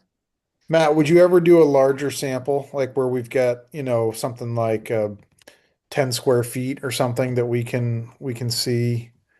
It's I can get the Mason reps, ahead of doing any mock-ups or anything like that, more in the field. They'll typically, we can get them to do a 2-foot by 2-foot panel with mortar, so that I was we going can to say, see because that. the mortar makes a difference too. Like those samples with the white background is different than the kind of taupe mortar that's there, Yeah, which, believe it or not, in my it experience, changes a can make a lot. huge difference. Yeah. Yeah. So the other thing in this one you see is this is unweathered brick. So the brick will also change as it weathers. So the background you see here is protected. Inside. Yeah. So it's not quite inside, but it's protected. So that's the other thing to think about is that I think I agree with all of you that the right-hand one is something that will probably weather more closely to what we have than anything else. I think that the inclusions in the left sample are not realistic, right? The the deformed kind of nature of those are not really represented in that. I mean, unless to your point, Brian, like in other places where there's more weather, there's been more kind of pitting or spalting or something like that of the brick itself. But I completely agree with your comment. I feel like right, it's trying to mimic through its formwork when they stamp the bricks that sort of natural water struck brick aesthetic at a lower cost. And to me, that always feels like, kind of like when you get vinyl plank flooring that has that embossed wood grain in it. It's so fake because even if you have a hardwood floor, like the wood grain's not embossed, it's inherent in the material. So it does feel like it's trying to fake it a little bit more for me, which if you were asking my opinion, the one on the right, I would probably lean towards personally.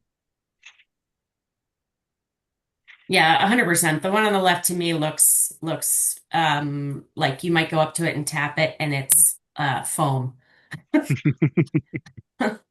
Disney World. I think the color variation in the one on the right too is a little bit closer to the existing. Could vary even a little bit more. The one on the right looks like the top row or the ones with the variation. And if you look on the brick behind, there's a lot more variation in those. It does seem that way, but it's also often, what you're getting just in that sample piece, right? So, and I think, it's going to be impossible to match. And so the question then becomes, if you're not going to match, what are the characteristics that you're going to favor and bring forward in the extension? And I think, what I'm seeing is, so for example, in the one on the right, the full width brick on the top row has that sort of like block pattern on it that you then see in the background above, kind of in the middle. You see that same kind of block patterning. Yep. And then you've got like that the one in that top row again where you have all the variation. You've got that one piece that's kind of more of a consistent solid color, and you've got some of that as well within the patterning or the original brick in the back.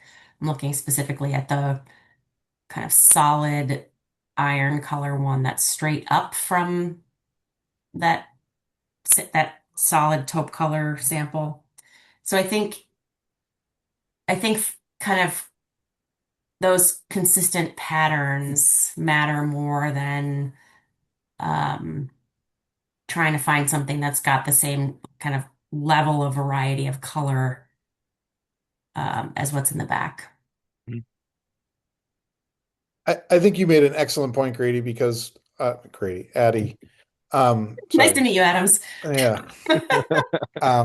Because I don't know. Sometimes they print. I didn't notice it on these how many different bricks there are in their suite, and if there are, for example, if this represents the entire variation that they offer, then we would know exactly what the spectrum of the variation is, right? But if this is only a subset of the different variants that they produce, it's hard for us to then extrapolate based on what we haven't seen yet. So that's why I started by asking like for a larger sample size so that we can see,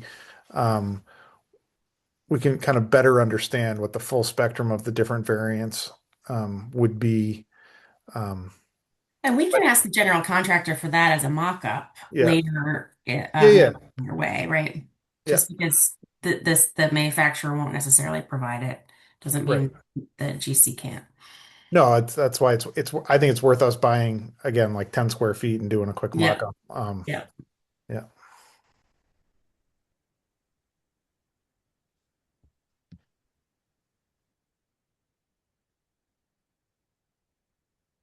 Any other planning board comments on material selection?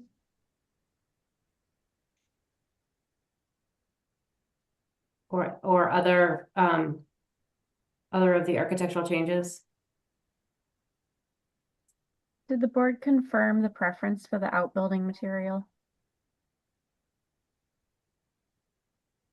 Not really, no. We we don't have photos of those, do we? Did you get any feedback on those from people that were able to come by? Yeah, so I actually got consistent feedback on that as well. That it was red in color and it wasn't as deep, but it was like a little bit deeper than the ones that were like seemed very flat. Um, so there was a little more relief than the completely flat ones. Obviously, the color is not important. It's just that in case people don't remember what they looked at, it was the red one that everyone like preferred in terms of the relief. Um,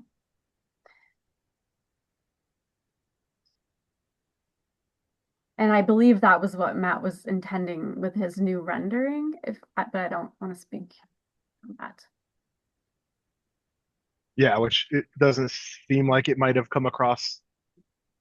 But our intent is how we modeled it was to the material that the consensus was formed around.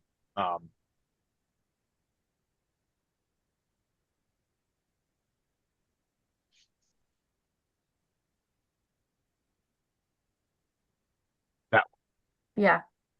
So you can't tell that it's red, but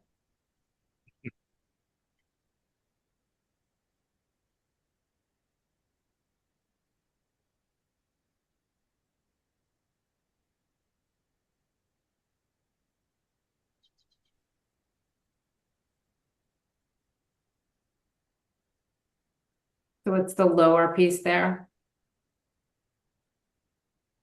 yeah, and that cutout that he's highlighting is what I think people liked about it, because it's deeper than some of the ones that are like very flat.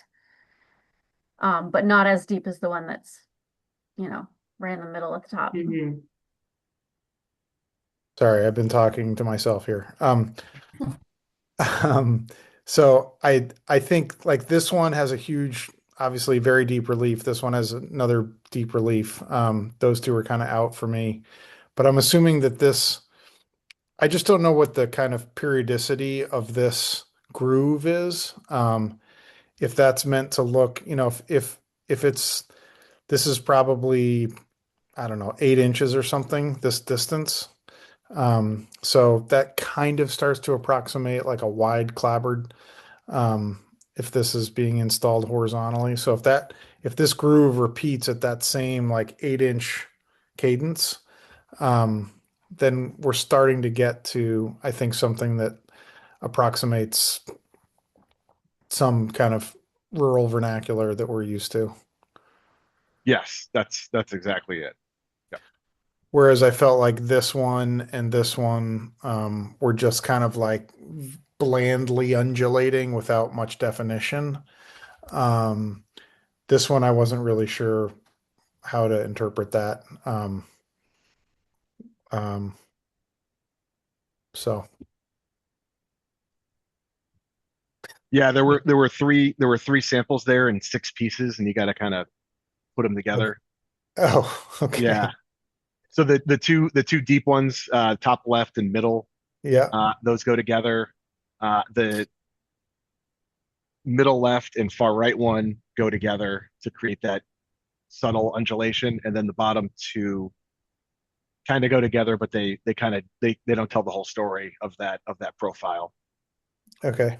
Do you have a section of that, like a single, like kind of a cut sheet or dimension sheet that would show kind of what the different, nominal dimensions are of those different aspects?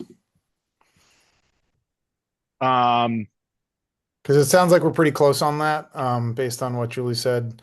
But I think it would be helpful to just get a section detail with a dimension section detail. Yeah, I don't have one dimensioning the exact profiles. We can put that together pretty quickly. Okay, I think that would be helpful. Yeah.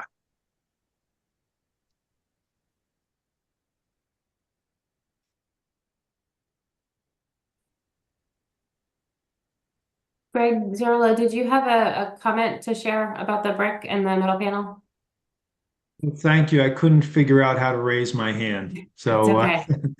yeah, well, just on the brick blend to match the existing, sometimes companies like Glengarry will allow blending for a premium. I just don't know if that's available for our brick type, but perhaps something to pursue. And on the metal panel, Matt, specifically at the entryway, the horizontal lines meet really nicely on the outside corners. Will the product that we're specifying allow for outside corner mitering, or will we have a closure corner board like metal trim piece? Yeah, great question. And I neglected to address that because I knew you were going to ask that question if I didn't address it. I did confirm we have specified and will be getting mitered manufactured corners for the metal panels. So no corner trims that are being omitted from the renderings. Those will truly miter at a sharp edge like they're rendered. Oh, that's great. And really, as a follow-up, would the outbuilding metal panel have corner pieces, closure pieces, etc.? I didn't see any around the doorway openings or at the corners. How does that product come the way that we've specified it? Similarly with corner profiles, so there wouldn't be a big corner trim detail. It would just wrap the corner as well. Very good. Thank you. Mhm.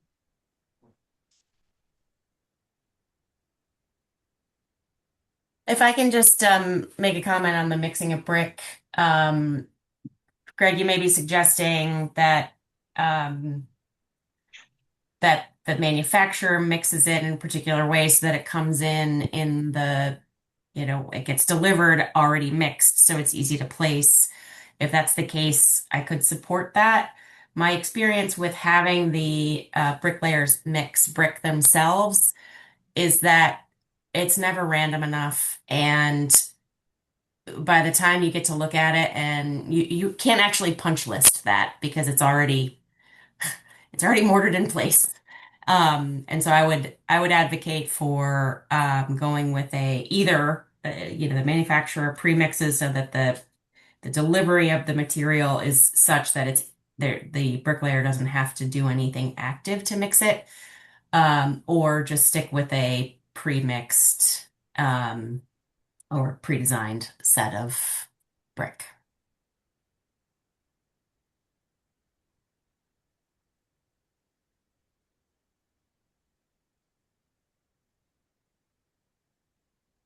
Okay, so I would like to open it up to public unless planning board has further comments or questions. Eric, were you trying to say something? I wasn't sure if you were accidentally muted. I was just suggesting that the outbuilding, unlike the pre-mitered corners for the front entry, I thought the rendering actually showed corner boards, and I'm wondering if that's actually more of a appropriate detail in that particular application. But I don't know that we have to parse that right now. But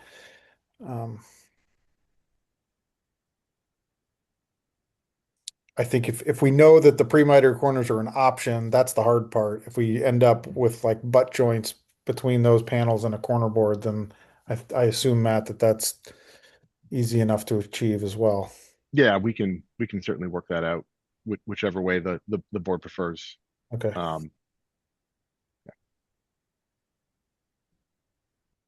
Okay. I'd like to open it up for public comment if we have any on the architectural renderings or drawings. You could raise your hand.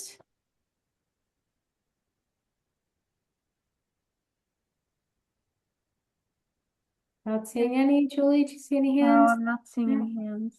Okay. So I know we have town meeting in a week. I feel like we have a couple outstanding issues that we'd like to see. I assume well, I assume the hope was to get the site plan review wrapped up before town meeting, but I feel like between the few major pieces with the access up to the wellhead, we might want to see, and there were a couple other questions. Actually, that was probably the biggest one. Do people feel like they're ready to vote on this tonight, or do we want to see another round of revisions with conditions?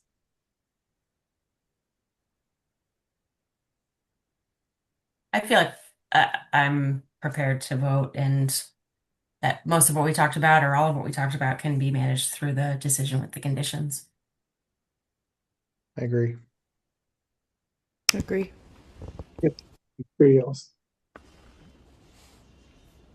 Sarah, do you want me to screen share the decision, the draft decision? That would be great. Thank you. Okay, I was just updating it a little bit on the fly, to try to incorporate some things from tonight's discussion. So I sent this around to Matt and Josue earlier today as well. So I'll just walk through it. So there's just the basic information about the application, what they're seeking here is a site plan review, information about the public hearing, and then a list of materials submitted. I did note a couple things that I thought that we had, well, we don't have, at least I don't have updated exterior elevations that I'm aware of. And then also I thought the site photometric was updated. Sorry. But the plan that it was in the latest packet hasn't as a date on it that I think was before it was updated. So maybe I'm just forgetting what month it is. And let's see. The rendered elevations that were provided for tonight's meeting are untitled and undated, and I think that they should be more specific, so we can be more specific. And then I did see that you have elevations, and I think I saw floor plans in there for the outbuilding, so please submit those and I'll include them here. Yep. And then I will want you guys to review this decision so that you can make sure I didn't get anything wrong. So for example, if I'm referencing a plan that's been updated that I just don't have, I just want to make sure I reference the correct information here.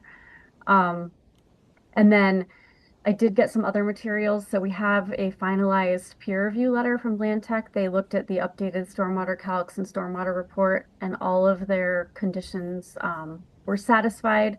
They do have a condition requiring additional soils testing that I kept, that one they thought should be conditioned in this permit, but everything else was addressed.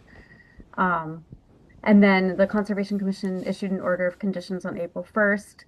And the Board of Health issued a sewage disposal construction permit on April 25th. So I have those and reference them in this decision. And then there's the project overview, which I just reviewed today to make sure it's still accurate. And the number of parking spaces I believe is correct. And then there's the findings. So this references section 7.6 of the zoning bylaw and just the standard kind of things that you need to find with a site plan review. So I don't know if you want to take a minute and just review them and make sure you agree if all these things are being met, or if I should keep scrolling.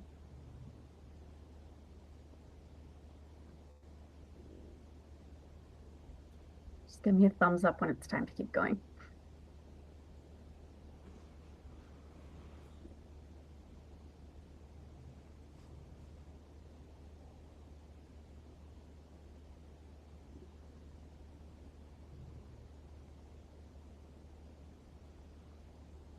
I think you can move on. Okay. All right. And then, so then there's just findings like related to specific topics. And so this is just, most of this hasn't changed, I don't think. I just verified that it's all still true. Circulation, let me see. There were a couple I did modify. So I just noted here that the order of conditions, and then the updated peer review letter here. I have some language from the fire chief regarding the water supply that just makes this paragraph a little more specific, so I'm going to include that. But it doesn't change doesn't really change it, it just makes it more specific. And this is just a note that this determination is still pending. And then I was wondering about access. You guys talked about that today. So I can take this out and add a condition later. And I was wondering about the wetlands in the area. So on the plan, the wetlands flags only extend partway to the north. And I'm curious if the wetlands are going to need to be delineated and confirmed, just to make sure that the well is outside of the 100-foot buffer. And if that needs to happen prior to building permit. Question for anyone to answer. Our conservation administrator is on vacation this week, and it's something I just noticed on the plan today. So our goal from the design team is to get it delineated. We've done it conservatively. Like we actually had information to kind of like digitize where the proximal location is, and we added some buffer to make sure that we were outside with the limit of work. So we feel confident, but yes, it's on the works. Like we need to delineate it as, you know, final step to make sure that it kind of like doesn't fall within FarmCom jurisdiction. But we feel confident about it, but yes, it will be delineated. Okay. Okay. And so for septic, I mentioned the Board of Health approval. Lighting, they added a light fixture to the site, so I noted that.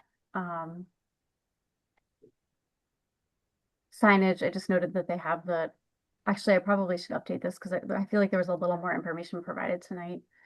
And I don't know, Josue, had you sent that signage package to me Yeah, or as part of the plan? Okay. I think you might be correct. I think sheet CD 502 has the table schedule, the sign schedule, and then CS 101 calls for the actual location of the plans. So Okay, we so that will. information you showed was not additional because it looked like some of the signs looked different to me, but No, it should be the same as submitted last week, okay. which we will slightly tweak for the comments we got today, adding a few signs and removing one. But yes, you do have the latest one. Okay, so those are findings. Some of the planning board's discussion tonight I added under conditions, so we'll get there. And then there's a list of waivers that were originally applied for when they submitted the site plan applications. Those are listed here, so you guys will need to take a vote on whether to grant these waivers when you're in the voting mode. And then regarding the conditions, I just broke them down by, you know, when they happen throughout the project. So there's general conditions that the planning board has in many different permits about amendments, and just noting that compliance is needed during the course of construction and operation of the site with all the things.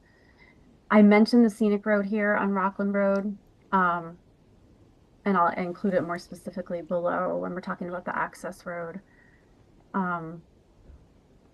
There needs to be a conversation at the town level about making sure we have budgeting for funding for the stormwater operations and maintenance plan and ongoing site maintenance. That's something that Megan and I have talked to Ryan about, and I'm just including in here to be comprehensive.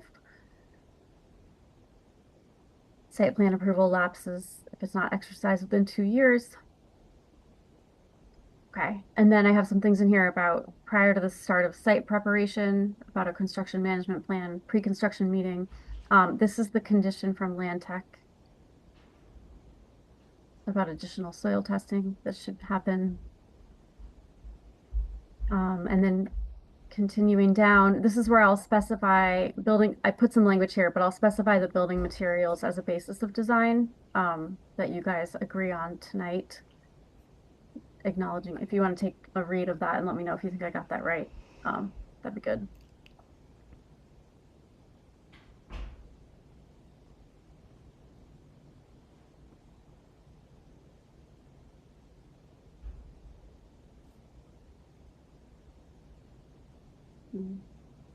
You want to be more specific about the few caliper trees? So the trees I have down below. Right now I'm talking about, oh, sorry, you're looking at this. I jumped ahead. I was wondering if you liked this language for the building materials. Sorry, I wasn't clear on that.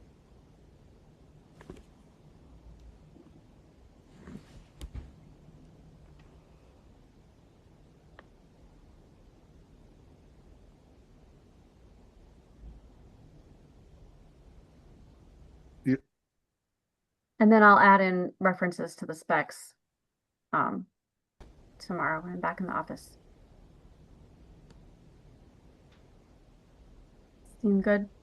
Mm-hmm. Okay. And then these are highlighted because I need to actually put more wording here, but I was just listing the things that you wanted changed on the plans. And so I'll go back and look at the tape and be more specific about these unless you want to give me some wording right now. And I have notes. I wrote some detailed notes when you guys were talking too. Yeah, And I think these were, I think it was 3 to 4, 5 to 6 caliper trees directly in front of the outbuilding. And then, yeah, it was deleting the third sign on the signage schedule. yeah. Yep. Okay. Well, isn't it the intent to have all the trees in front of the outbuilding larger size? I think that Well, was there were 3 or 4 right. in front of that building. But I think we said not the trees, just but the ones that were grouped right in front of it, but not along the street. Yeah, I would just say change.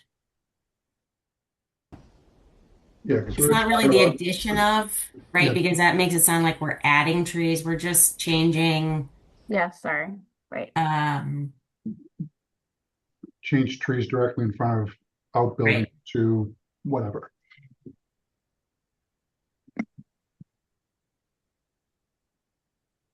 I'm just trying to avoid confusion here, so it's clear that we get what Eric was trying to get across. Understood. Yeah.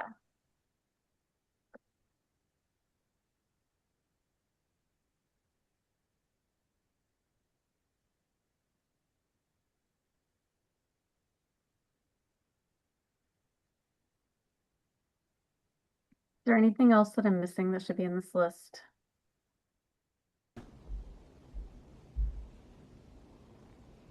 I guess if you want them to come back showing an access, right, and have a scenic road. I mean, I'm assuming it would probably need a scenic road, removing some trees there and maybe also stone wall.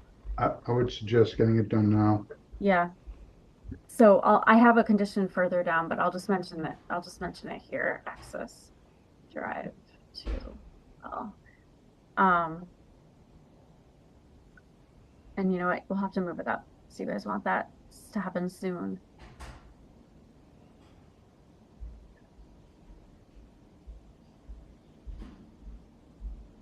So you guys gonna want that in the next, like how soon are you gonna want that, do you think? Prior to building permit? As long as it's accounted for and it's documented someplace, I'm fine with it.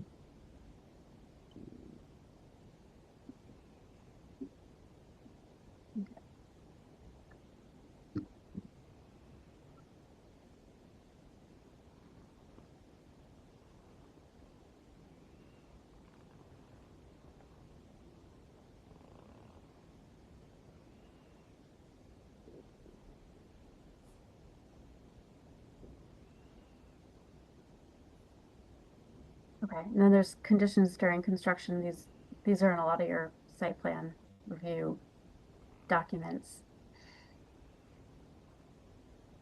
I don't know if you all had a chance to look at this when I sent it around earlier, or I should pause on it so you can read it now.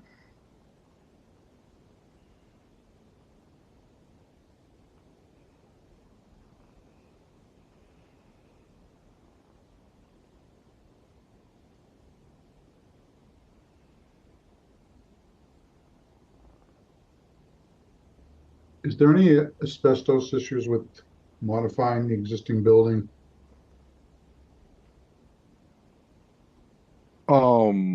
Possibly. Yeah. There's some presume, so we have an alternate for roof cover over the existing apparatus bays, and there's some presumed asbestos in the felts in the built-up roof. Okay.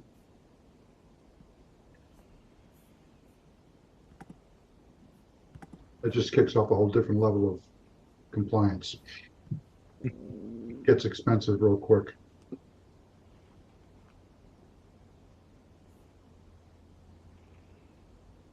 Okay.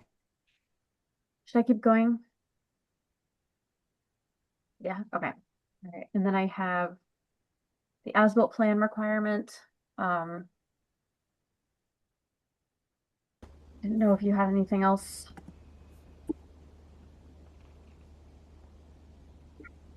And then I added an ongoing future condition regarding protecting the public water supply wall radius. I need to add more language there, but that's the gist.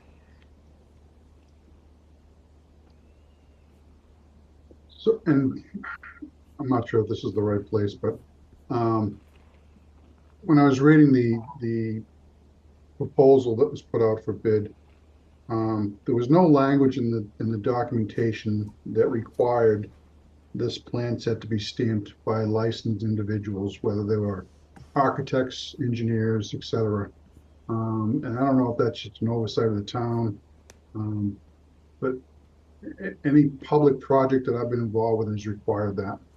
And I don't see it here. And I bring it up for you, Julie, maybe to talk with Ryan about, but it seems that language is missing here. I know it's implicitly probably understood, and the bid set that went out last was actually stamped and all that, but we don't require that as any of our, that I've read anyway, for that particular notification, that we're requiring stamped documents.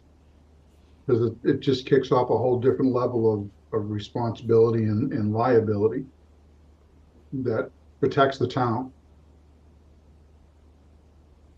This may not be the place for it, and I know we're talking about something else, but it's something that I think should be discussed with Ryan and others to make sure that we're doing our due diligence to make sure the town's protected with, you know, these things that are created and for us. I mean, I certainly think the final plan set we get should be, and Yeah, I would be surprised we don't require that I somewhere. don't see it. Maybe it was just what I was looking at and very limited, but I know we've got two other projects. The DPU is coming out, and I'm sorry, the DPW one is coming out, and the police station just went out, but I don't know if that language should be included in there for just standard language for anything we do from a building perspective or town perspective for protection. Someone's legally responsible for the stamp set.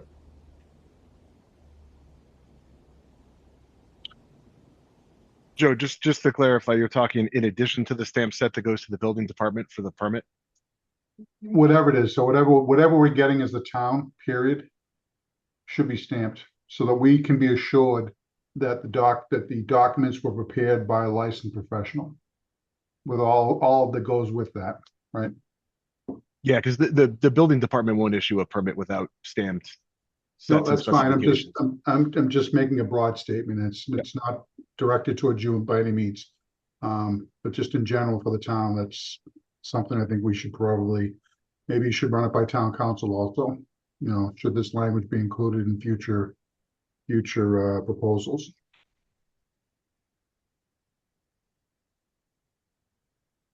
Anyway, I won't go down the rabbit hole anymore.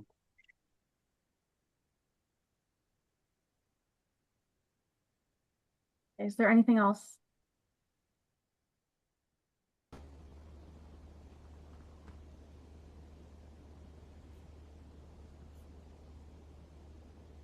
You guys can think of?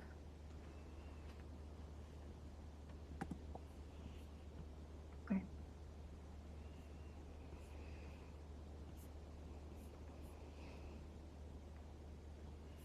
And Julie, you'll get the material selections in the final Yeah. wording. Yeah, when I'm in the office, I can look at them. Okay. Um, And the red of the entrance. Yep, I wrote that all down. Okay. For what you guys wanted. Okay. Maybe just, yeah. We're hang red. Yep, I got that. So are people ready to take a vote? Yeah? Okay, and so Julie, would the motion be to approve the site plan application as amended? To approve the site plan for the fire station project, and if you want to make the motion inclusive of the waivers on the screen, that would be. And the site plan decision herein like refers to the plans that the latest set of plans. So you're like approving the plans and the decision and the waivers all kind of in one. And we would say subject to the conditions. Subject, yeah, I probably have a motion actually, maybe above. Hold on.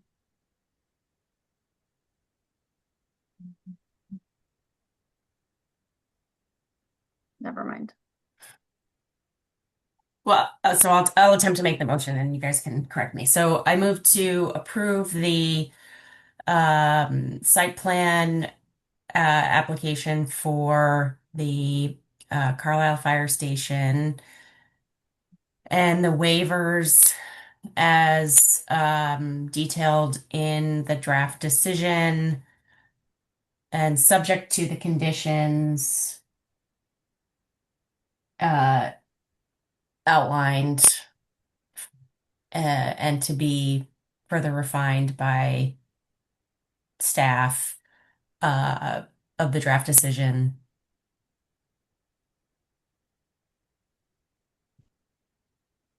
That's here. Yeah. Second. Okay, roll call vote, starting with Eric. Adams, aye. Dubay, aye. Vegas, aye. Grady, aye. Yeshua, aye. Lennon, I. Smith, aye. Okay. Great. So it sounds like we still have some coordination to do, but it was good to get this through tonight before town meeting. So thank you all for your time and all your extra effort to work with us on getting this done. Very much appreciated. Yes. Our pleasure. Thank you very much. Thank you. Thanks, guys. Okay. Have a good night. You too. Okay. Where do we want to go next? Julie, do we have people here from Newhouse Wildlife Rescue? You do, you have a bunch of people. Oh, boy. Hold on one second. So I saw, yeah, we have Jane Newhouse. I'm just gonna make them co-hosts so they can talk. You have Melissa Robbins, she's the attorney. Mhm.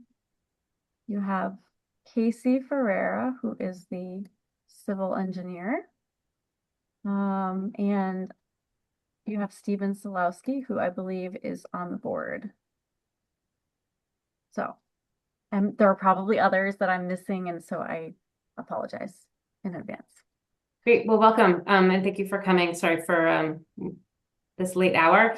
But we've got a lot on the agenda. Did you want to give did one of you want to give a quick overview of sort of why you came, a little bit about your organization, although we did have a lot of information in our packet, so I think we all could catch up on some of that.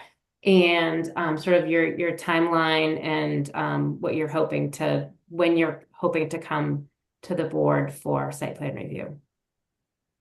Absolutely. Thank you, Madam Chair. And I really appreciate you putting us on as a discussion item on a very lengthy agenda night. So we do appreciate that. And for the record, my name is Attorney Melissa Robbins. I'm the attorney for Newhouse Wildlife Rescue. I also sit on the board. Also with me tonight is Jane Newhouse, who I'm sure many of you in Carlisle are already familiar with, and Casey Ferreira, who is the engineer and also on the board. Sorry, Casey. Briefly, I will tell you that we just recently put the property under agreement in Carlisle. We're really excited about it. We've been looking for property for some time. As some of you may know, we've been operating out of Chelmsford since Jane started Newhouse Wildlife Rescue. That property in Chelmsford is also Jane's home.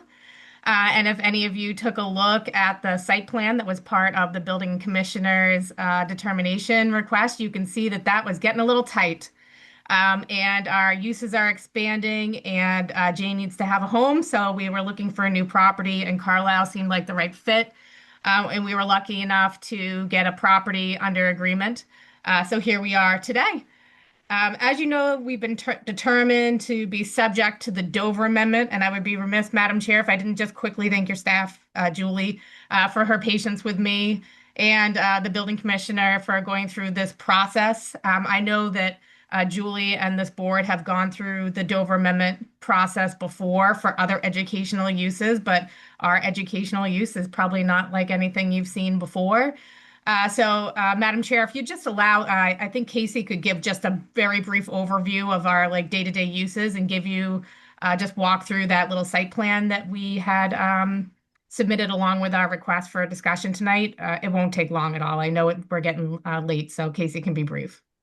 Sure, go ahead. Casey, I think you can share, Julie, is that right? If he's coached, so you can share those slides. And Casey, you might be muted still. Am I muted? Nope, there you are. Now we can hear you. Oh, okay. All right. Can you see my screen? Yes.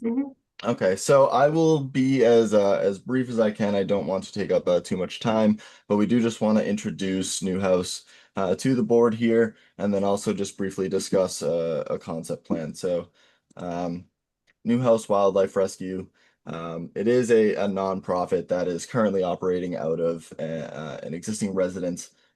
We take in animals that are mainly affected by human interactions and human intrusion into the local wildlife ecosystem. A lot of these are due to vehicle collisions, window collisions, and other things that actually have to do with humans. Additionally, there are illnesses that are natural, and Newhouse will also deal with that as well to some degree. More examples of things are, animals caught in soccer nets, orphaned due to deforestation, or other interactions with humans that are really not natural to their setting. So Newhouse tries to step in to try and take care of those animals just because they were only harmed by human interaction. We don't just protect the wildlife, but by removing sick or injured animals, we also protect people, pets, and then additionally, every animal that comes through goes through rounds of vaccination, deworming, and testing, in addition to just the injury or illness that they're there for. So when they're released back into the wild, they're vaccinated, they're dewormed, and they are set up for a healthy life thereafter rehabilitation. While Newhouse does not have a vet on staff at this time, it is a plan for the future. But even that aside, Newhouse partners with local vets to give the very best care that is possible.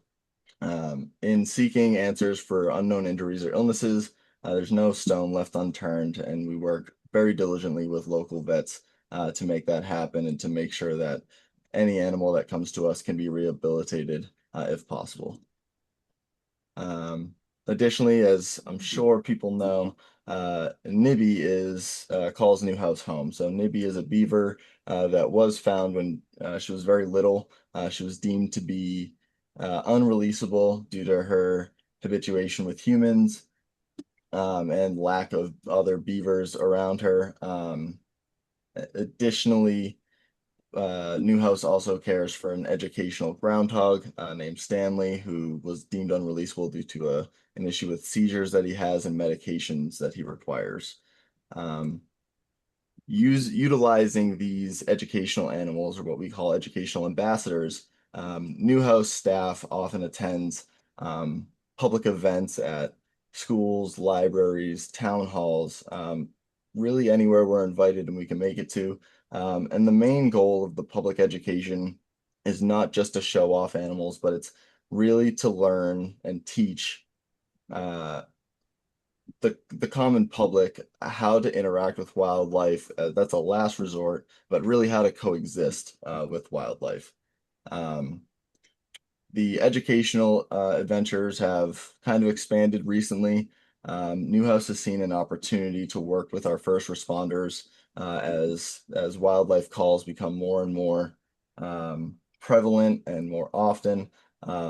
This seems to be something that is going to be very worthwhile for Newhouse, working with local fire departments, police departments, environmental police, and animal control officers to really make them understand just the exact resources that are available to them to help them respond to these calls and adequately remove or handle wildlife. Getting to the existing home for Newhouse right now, as we said, it's currently out of Jane's house. So it started just in a single family residence. She has about a half an acre in Chelmsford. What you see on this left side picture is kind of the main corridor of the rehabilitation room. This is where intakes come in and they get settled, and everything that Jane does that's beyond me as part of her vet tech experience to take care of and assess these animals. And then as those animals get older, they move to outdoor enclosures, and these enclosures are really situated to be kind of like a safe sanctuary of the wild. We don't want them to be feeling like they're in cages. We just need them to be safe and secure, but within their own habitat so they can rehabilitate before they're officially released. And then now, how does this fit into Carlisle? So we found a property located at 1090 North Road. That property is an existing residence. That existing residence is within the General Residence District B, and it's approximately 13.3 acres and mostly wooded. We don't anticipate or intend to take down any of the existing vegetation at the property. Really what this property has that works out really well is a cleared area already that's kind of terraced from the house down to a pool area and then even lower beyond that. So you'll see the house is located here in the center of the drawing. There is a landscaped kind of berm that drops in elevation to get to the pool. And then there's an additional landscaping area there where we continue to drop as you get towards the woods. I don't want to, or I really want to stress that this is not a final iteration of any means. This is more of a concept to kind of show, what may be entailed in a future site plan filing. So we really don't want to change any of the exterior of the house or the garage or the pool. The only exterior alterations would be the addition of those enclosures in a manner that we determine fit once we have a full survey and we have more information on the topography of the property. This was built just solely based off GIS layers. So it's very plus or minus at this point, but we just wanted to give you a proper concept of maybe what we could expect moving into the site plan phase.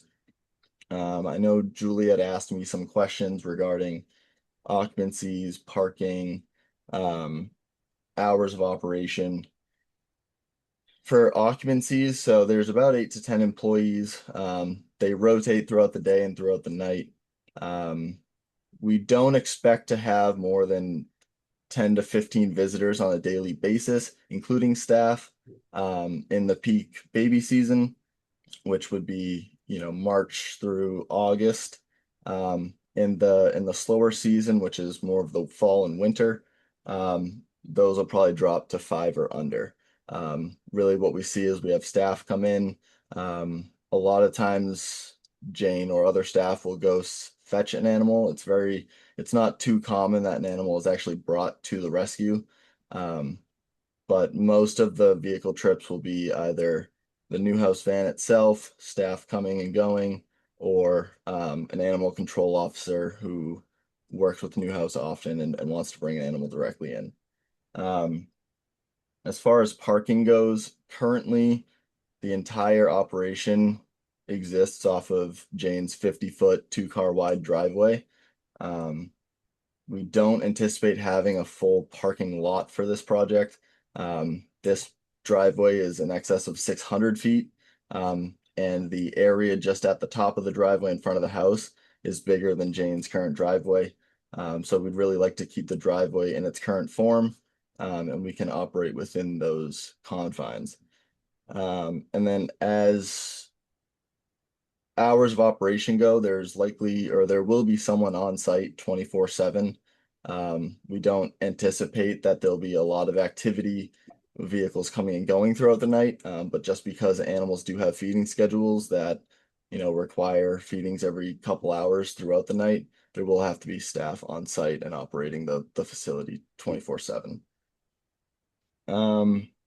I believe just in a very dense and quick presentation of the idea of Newhouse, this really wraps me up, but I'm definitely open to any comments, concerns, or what you would like to see as part of a site plan package. And just if I can just add a couple other things. In Chelmsford, we're really good neighbors. As a matter of fact, people didn't even know what our address was or that we existed until the little son decided they were going to print Jane's address against her wishes. And some of you may have read some of the stories about Newhouse a couple years ago with Chelmsford with a neighbor that made a false complaint against Jane. So that's how it got discovered. But on a day-to-day, nothing.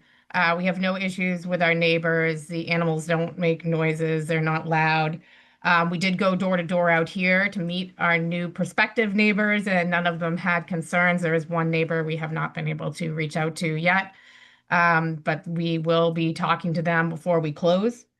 Jane did reach out to the Board of Health to see if they had any concerns, and she is a state licensed rehabilitator, so as long as her license stays in good shape, that they have no concerns about her animal care.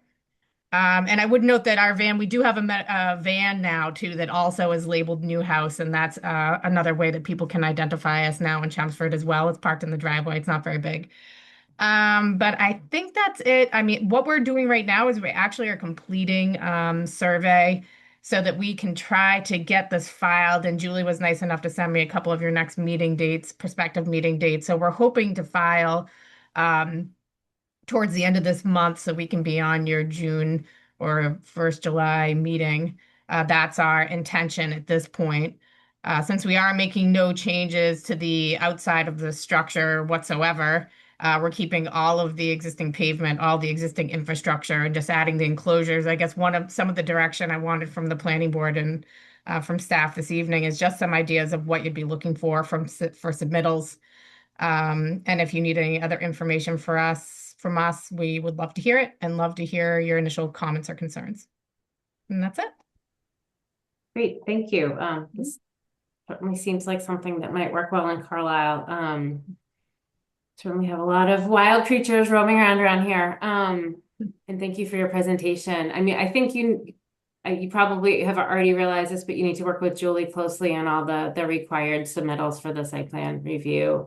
I think, hearing about your organization and what it does and the number of visitors, even though they're not high, I guess, I think parking, you're going to need to delineate some parking spaces because it sounds like you might have visitors. So that's one thing we'll be probably looking for. My other question would be if this is open to the public or public might arrive. I'm assuming it's going to need to be handicapped accessible. So are you going to need to do some alterations to the exterior of the structure? I think that's something that the building inspector will have purview over, but I would wonder whether that would have some impact on the site plan on the outside if there's steps getting into the house. I'm not sure, but as this is a change of use for a business, that's really the building inspector's purview, but that's something that we would oversee if it impacts the site plan. And then any signage that you might have would need to write the planning board if would need to fall under site plan or not site plan review, but planning board has purview over signage. So I think that's something we would need to review. Would probably make sense to have it part of the site plan review, I would think. Julie, would that make sense? Yeah, and I mentioned that to Casey in the list I sent him, I believe. Yeah. Okay. And also lighting, if they're going to add any lighting for any reason. Yeah. Yep. Thanks. So that's it. I think, Julie can really give you what you need to understand what you need to submit for site plan review. And then, we often will have comments and questions and it'll be, a couple hearings to come back and review that, and it'll be open to the public and neighbors can comment. But other than that, I'll stop blabbing and turn it over to the board for any other questions they might have. I have two things I'm curious about. So for anyone who wants to have horses on their property, one of the things they have to do is provide a manure disposal plan. With all of these, albeit smaller animals, you got a lot of animals here. And is there anything that is going to require a waste disposal plan, or how is that going to be managed? So I don't know if that's in our purview or not, Julie, but that's something I'd be wondering about? I think that's Board of Health, but Okay. And then the other thing, just under the Dover Amendment, and I think our council may have kind of pointed in this direction, you have rehabilitation services and you have educational services.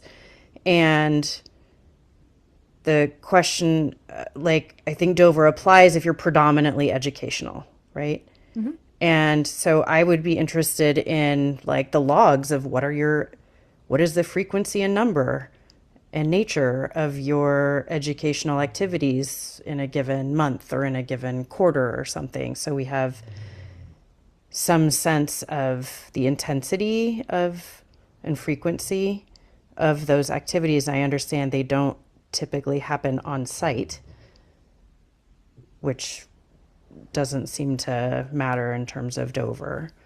But that's I don't know if we can ask for that, Julie, but that's something that I would be interested in because I think I don't know, wouldn't your ability to continue on for as long as you want hinge on remaining a predominantly educational undertaking?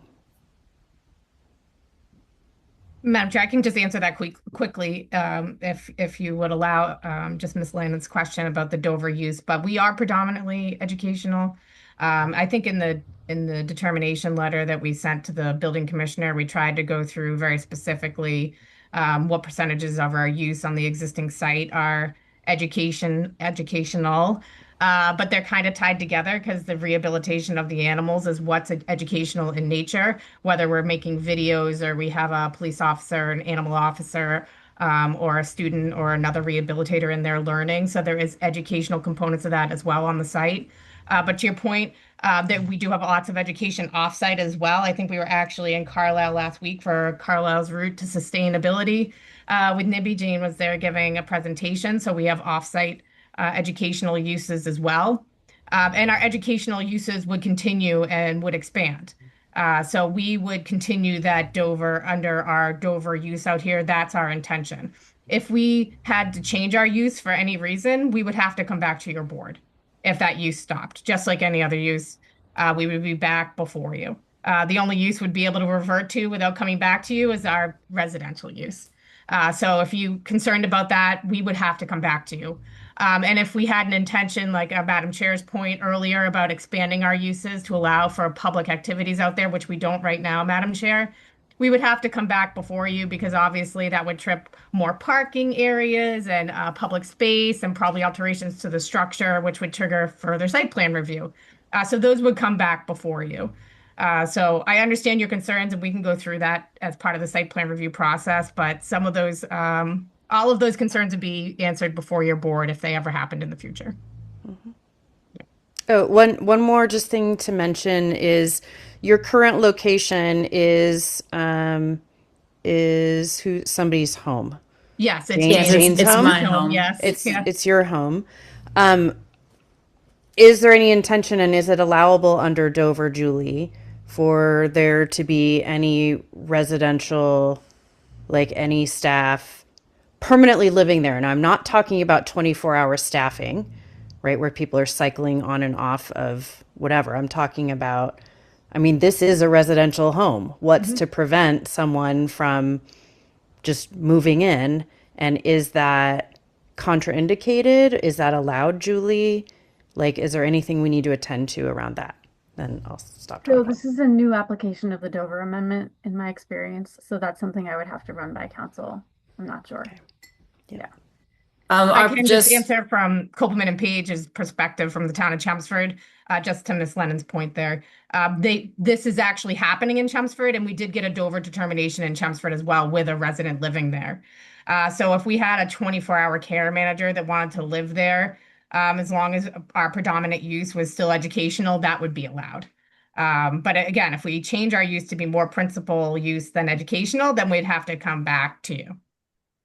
And obviously your town council is not Chelmsford Town Council, so they can vet through that as well when we come through the site plan review process if you have any questions about Dover, but that's generally how it works. As long as you stay predominantly educational and you're nonprofit, you can fit under the Dover amendment. As of right now, just so you're aware, I'm keeping my current home in Chelmsford. The whole plan was to separate business from pleasure. But our plan as a board was to have somebody there 24/7, really to some of the animals during baby season, especially need feedings every 2 hours overnight. And then also to have somebody on site because we do have, Nibby's a very famous beaver. She's been on National Geographic. She's been on People magazine. So just having someone on site to just for security and things like that, it's a pretty typical thing that wildlife rehabbers will do, especially on a larger scale and during baby season.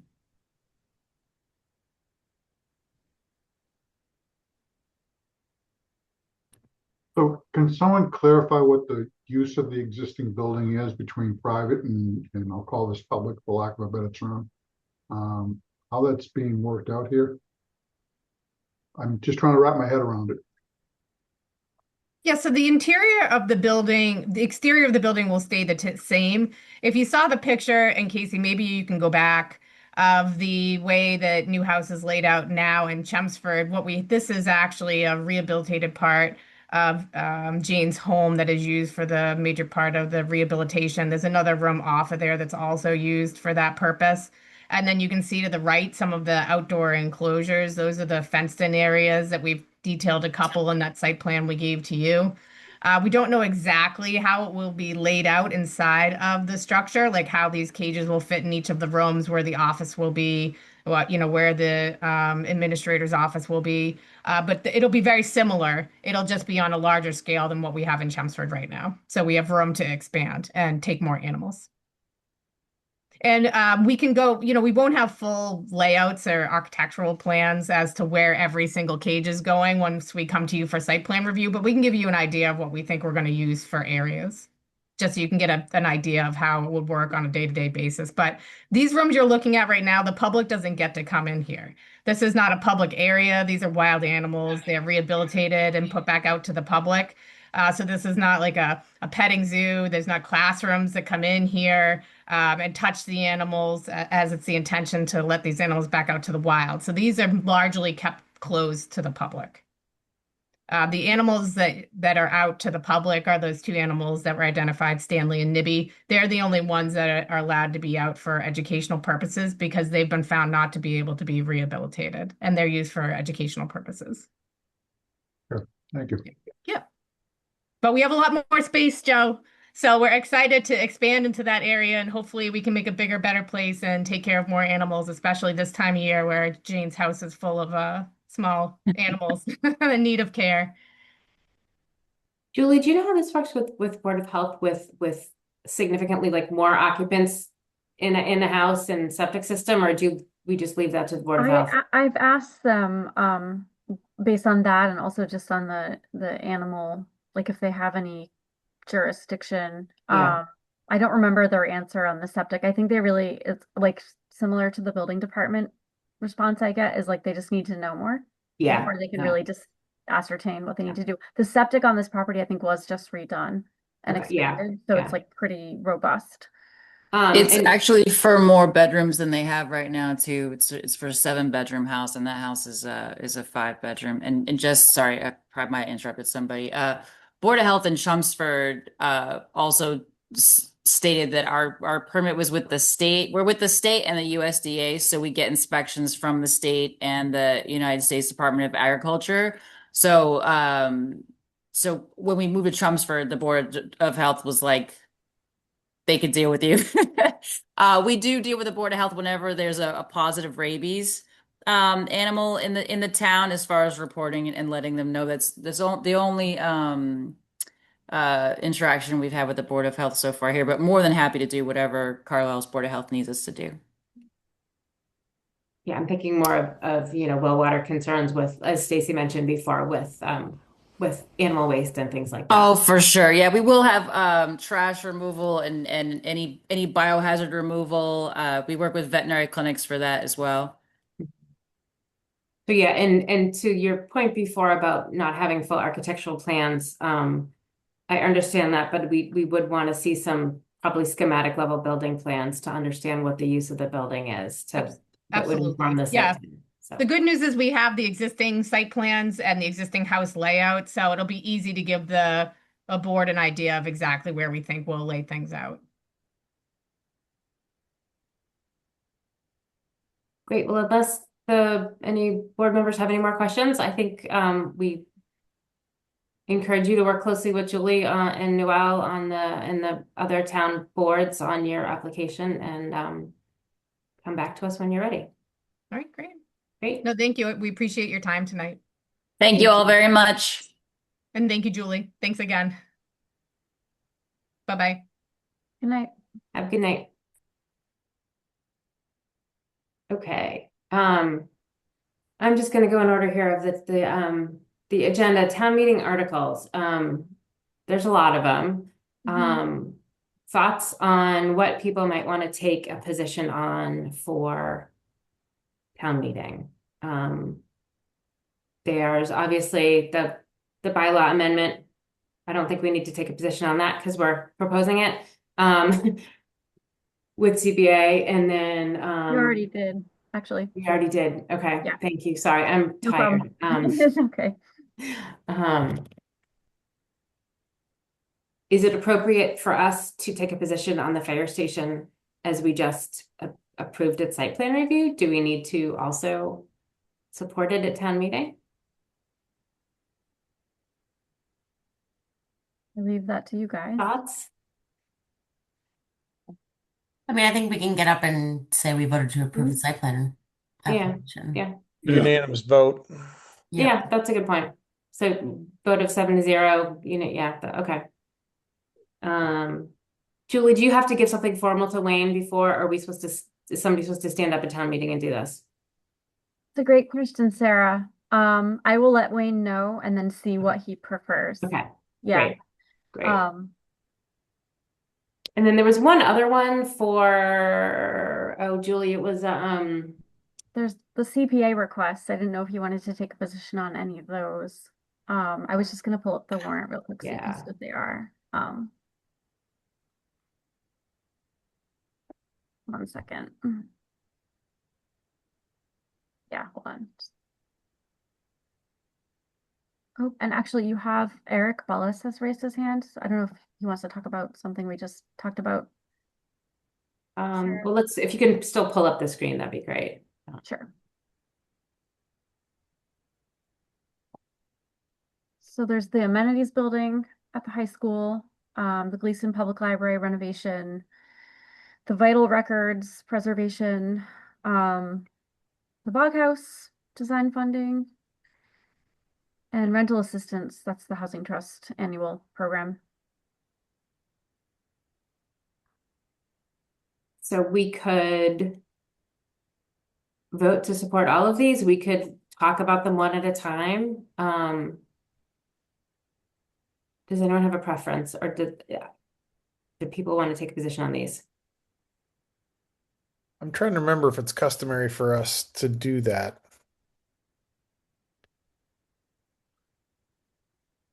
Well, we've not taken positions recently and been chided by Wayne for not taking positions. On CPA things? No. Well, we haven't taken positions on CPA things, and I don't remember. I don't remember taking any positions on. Yeah. But it's only been 3 years for me. So other people have been longer. So Yeah, maybe this isn't super relevant for us to take a position on. I struggle to do that as a board. I mean, as Mhm. individuals, that's a different Yeah. thing, obviously, but My thought was kind of the Gleason Public Library one and the Cranberry Bog House design funding are a little bit more planning related, but maybe not cherry picking which one to approve or recommend or take a position on is maybe it's better to not take a position on any of them. I think it's better, broadly speaking, even the ones that seem more relevant to us, because with the Cranberry Bog House, we don't know we haven't seen a site plan, we haven't seen a proposal, there's, Mhm. and we don't want to leave an impression that we have, that we understand these more than we do, basically. Okay. All right, So I Julie. do have a slide in my presentation for the Bog House that mentions like the entities that have expressed ongoing support for the project, just like throughout the course of it. I don't have a slide about like entities that have voted like to take a position on the actual funding request. We have a few, but I did include the planning board on my slide of like the fact ongoing support because you're supporting me working on it, but I can take that off if you don't feel like that's a good thing to say. I mean, there's not even a designation of an amount on this number 5.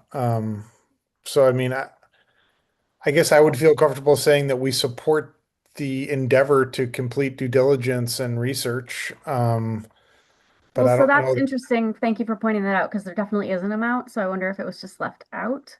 I think it's because we didn't approve the amount when the warrant was printed. We hadn't approved that amount yet, the CPA, that is. So it'll be in the CPC, motion. rather. It's $200,000. It'll be in the motions booklet, yes. Yeah, it's $200,000 and it's pretty specific. And I have quotes to support each piece of it. Doesn't it infer conflict of interest if we're already approving this? We haven't approved it. That's So what I'm I concerned meant. about voicing that because it's basically indicating, yeah, we're going to approve it anyway. That's the inference that I get from doing that, and I would probably recommend not doing that since it comes We're before us gonna with have the to. plan. So I would say we can't take a position on it because we're going to have to take a position on it further down the line, and we don't want to do that. Yeah, no, that makes sense, Joe. That makes total sense. I support Julie, you want to Julie keep what going? she's doing, but I don't think we should take a stand on this. Then we have to approve it later on. It's not. No, I think you're right. Yeah, that's fine. I don't know if there's anything else you guys want to vote on. I put it on your agenda as a placeholder in case you wanted to. I don't for the other ones. We haven't, people haven't come to us to ask. So, and we don't know a lot about them. So, excellent. Okay. Discussion of process for clustered ROC zoning bylaw. Sorry, do you want to see what Eric's has his hand raised? Sorry, Eric Ballas, did you have a comment on something? Yes, hi. I just wanted to say thank you, good evening, and the committee certainly appreciates you taking a position during the town meeting. And for Julie, unless Wayne has changed something, I don't think you need to clear anything with him in terms of taking positions, but he does appreciate you, the various boards walking up to the mic. And Eric, are you speaking on behalf of the committee and could you also state your address for the record? Sorry. Oh, I apologize. I forgot. I am speaking on behalf of the committee, Eric Ballas from Knoll Farm Road. But I was speaking for the committee. Which committee? The Fire Station Building Renovation Committee. Thank you. And we just appreciate you taking a position. Thank you.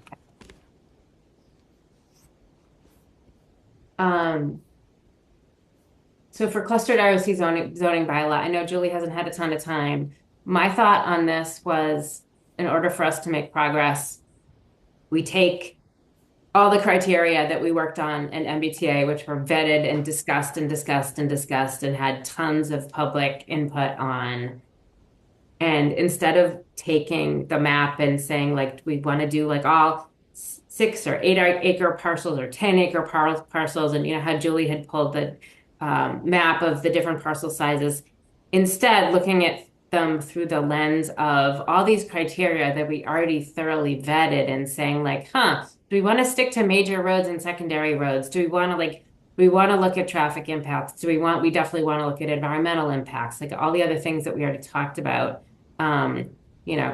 traffic, safety, historic impact, all that other stuff. Are there things that we just would want to take out, like landlocked sites? Are there, I just feel like instead of looking at acreage of sites, we could maybe ask Noelle and Julie to start looking at them with more of a sort of strategic vision in mind in terms of where we might want to encourage a cluster development.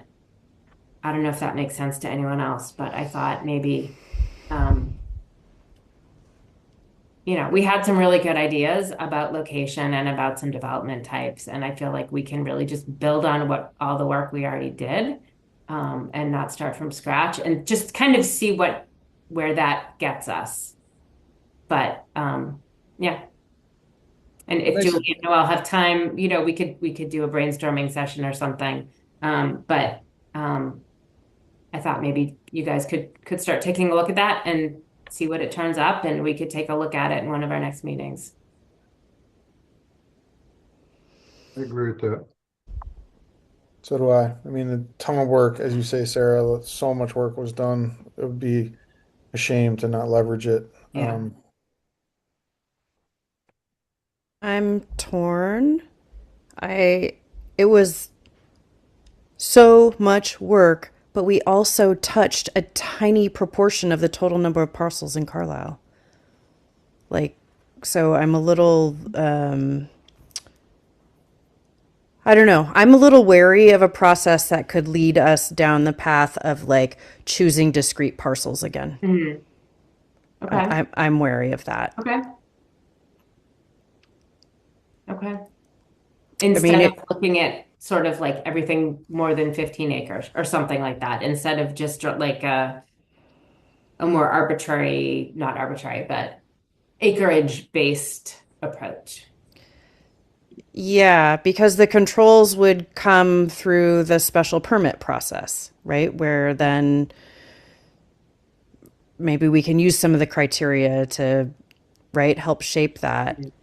I'm not totally down on, I'm like, well, how else are we going to leverage all that work we did? But I wonder a little bit about what's the end product we're going to get if we start from where we were last year, which, yeah, that's all. Just wanted to mention I think that. we also have to deal with the fact or contemplate the fact that, parcelization is not a fixed thing, even though with MBTA communities it kind of was, right? But if we say something has to be a minimum of 8 acres, you can assemble 8 acres, right? And so I there's a part of me that feels like the question needs to become more about it's more of a planning question, meaning where do we feel like it's appropriate to have additional density because there's some inherent quality of our infrastructure that can support it, roads, walkability, et cetera. That's the work we did, right, in our scoring stuff. That's work we can leverage. But picking sites, I don't think is the right approach, as much as setting criteria for what kinds of sites make sense, and thinking about, what is an appropriate minimum size from the perspective of, and the outcome being what we want, which is truly clustered development, right? Mm-hmm. The one thing you said that parcels can be combined, yes, but if it's a special permit process, they're not guaranteed to get a permit by doing so, right? It's not like a by right. Sure. Where, if I can assemble the acreage, I'm good, right? So there's more risk involved, which will dampen to some degree, right? The prospecting, I don't know what we were calling that, but. Yeah, no, I don't say that from the standpoint of, we have to protect ourselves from developers who might pursue this as a huge opportunity to unlock lots of development in Carlisle.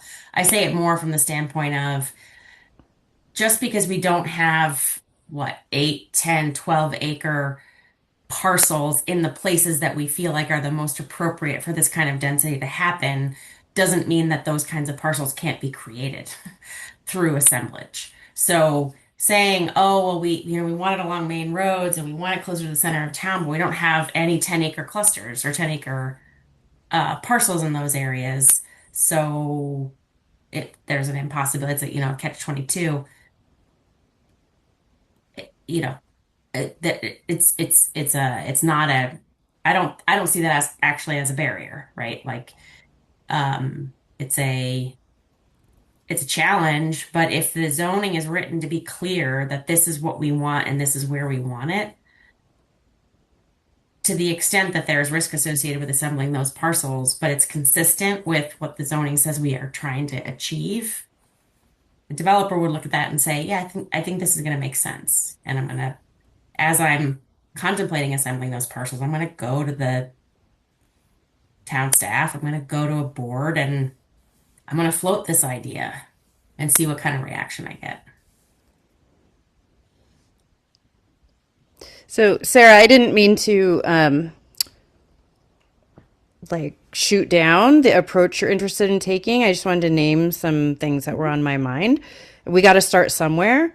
So I'm open to starting from, MBTA and sort of going from there. Is there a way to do it and actually have it be an overlay district, but not call out certain parcels? Because I think you have a great point, Stacy. Like that was really challenging to do. So I don't know, maybe there's still a creative way to do it that allows for parcels to be added together or things like that. And it's I don't know. I'm not being the zoning expert.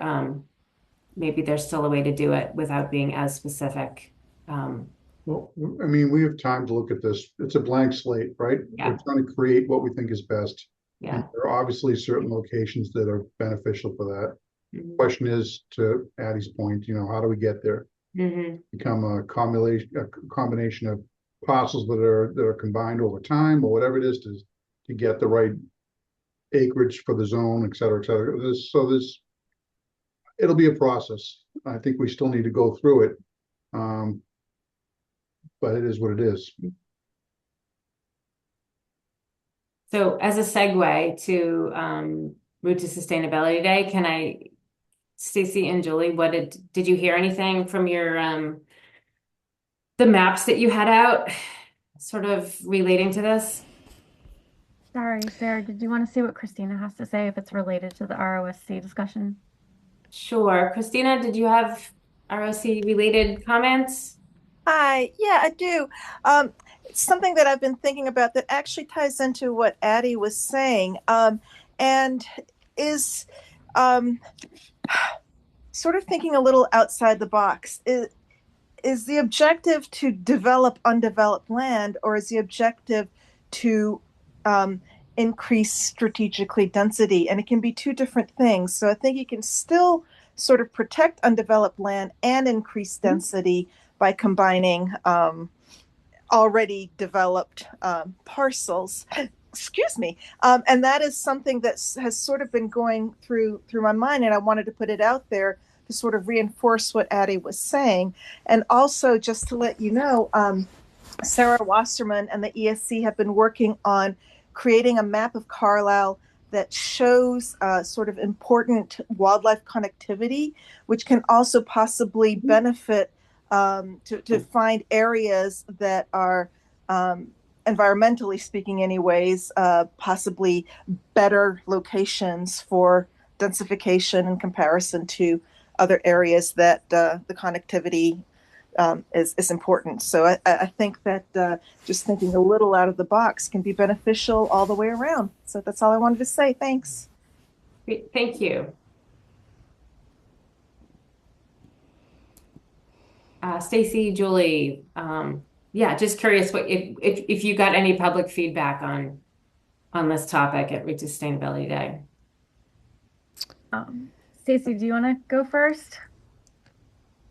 I mean, so the overall tenor of the conversations was sort of open, curious. Some number of people like, oh, good luck starting another zoning conversation. I don't know that we had terribly in-depth discussions with very many people that stopped by. Mostly they were just like, oh, what are these maps showing? And we're like, well, here's what you get today. Here's sort of a different way of thinking about it, different outcomes with different zoning. So I would say overall sort of open, friendly, curious vibe from most people. Not a very in-depth conversation in particular that I can remember having. I guess that's how I would describe it. Julie, what does Yeah, that same, track? because we didn't have any, like the devil's in the details, right? So to the extent that we don't have a lot of details, like we didn't get into any like really specific Yeah. conversations.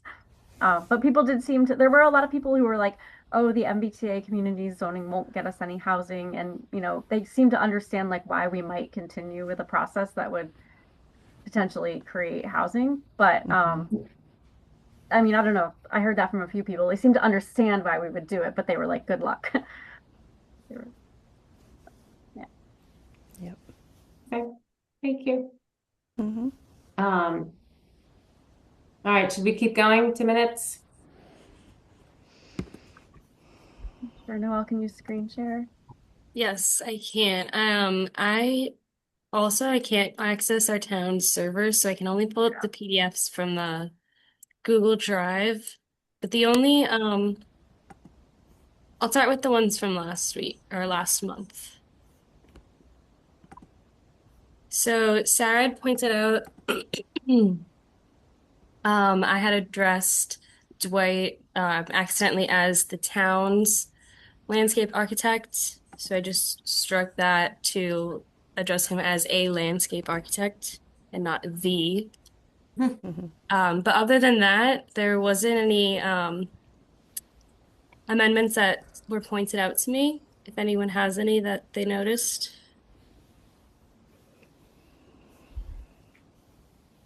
It's just right here. So I'll be striking that.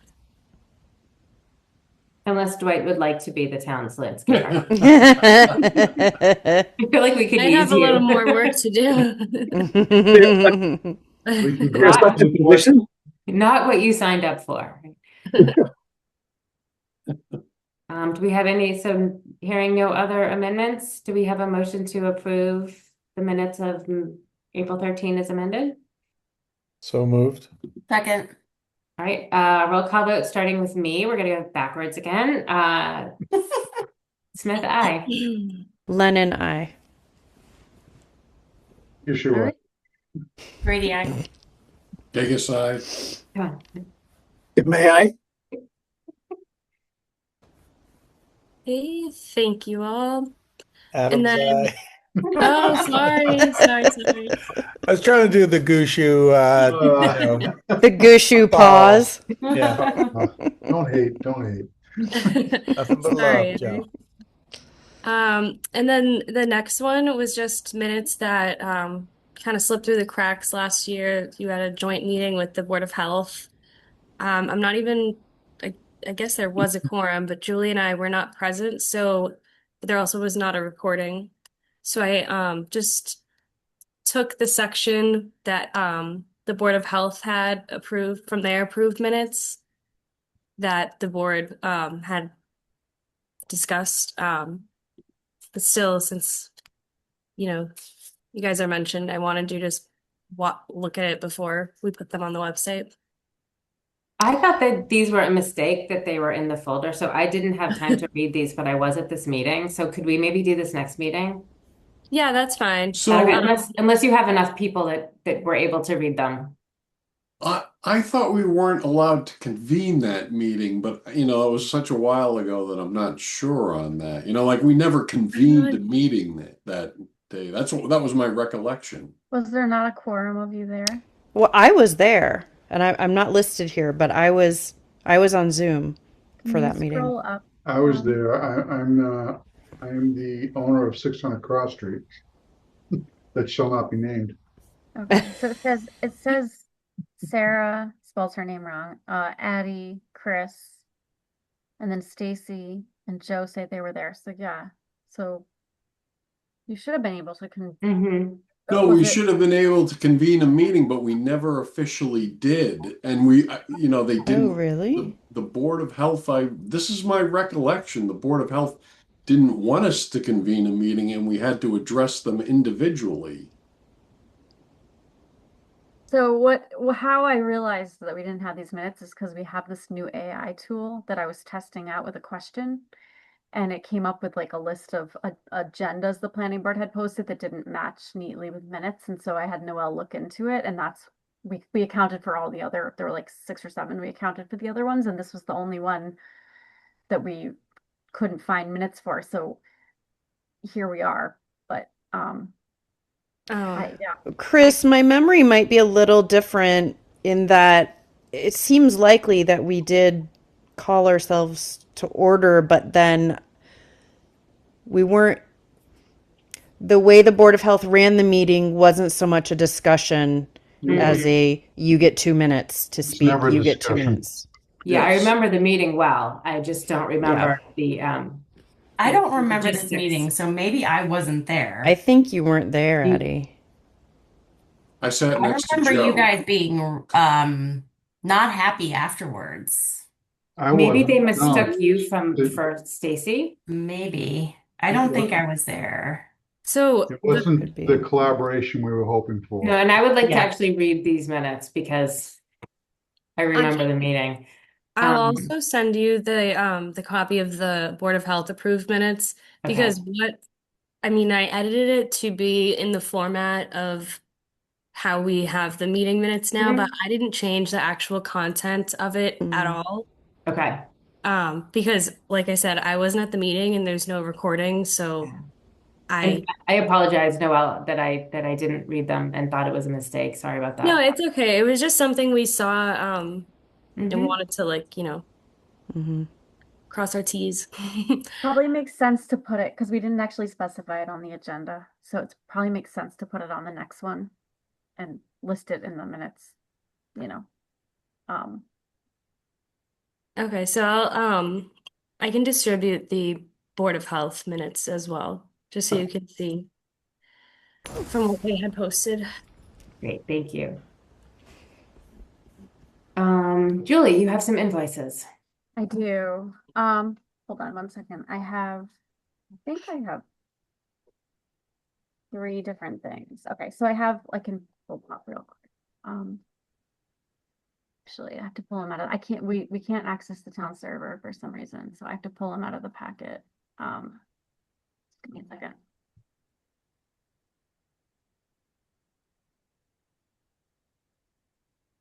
Okay. So I have an invoice from Adam, our GIS consultant. It's partially paid for from the community planning grant. And then the remainder is $1,678.75, which would be paid for with the ARPA funds that are covering his current contract. Do you want me to go through all of them and then you can do them as batch, or? Yeah, Okay. we can do that. I just have to get out of this and then go. Won't let me pull up. Okay. Okay. And we have an invoice from, Mosquito 220, 240. yeah, I have an invoice from the Mosquito for $245. This is the second print of the legal ad for your zoning bylaw amendment hearing. And this would come out of your legal ad budget, and you have the budget for it. And then I don't know if I put the third one in your packet. Hold on. Housing I initiative did. for $100. And then, yeah, so then there's a Housing Institute training that sorry, I Institute. want to go to. It's $100. It's on June 24th, I think. And that would come out of education and training. And there is the budget for it. Do we have a motion to approve and authorize the town planner to sign the invoices? Motion approved. Second. Roll call vote. Eric, you're it. Adam's eye. Demae, aye. Gigas eye. Pretty eye. You sure? Thanks, guys. Len and I. Oh, she's pulling on me. I can't believe it. See what you did, Sarah? Have to have some fun. you know. And then does anyone have any liaison reports? No, I had to miss the last historic, so I don't have updates on that. So Well, Well, it's not exactly a liaison report, but I did go to the one of the DPW meetings, and I think they read the article in the Mosquito, and they were just saying that, you know, they were hoping to not spend as much on the DPW building as the fire station building. You know, and the thing that got called out, because I'm guessing they read it in the Mosquito, with the doors on the fire department. You know, they thought that, you know, that the DPW building wasn't going to need anything like that. And I said I doubt we'll, you know, be wanting to put fancy doors on the DPW building.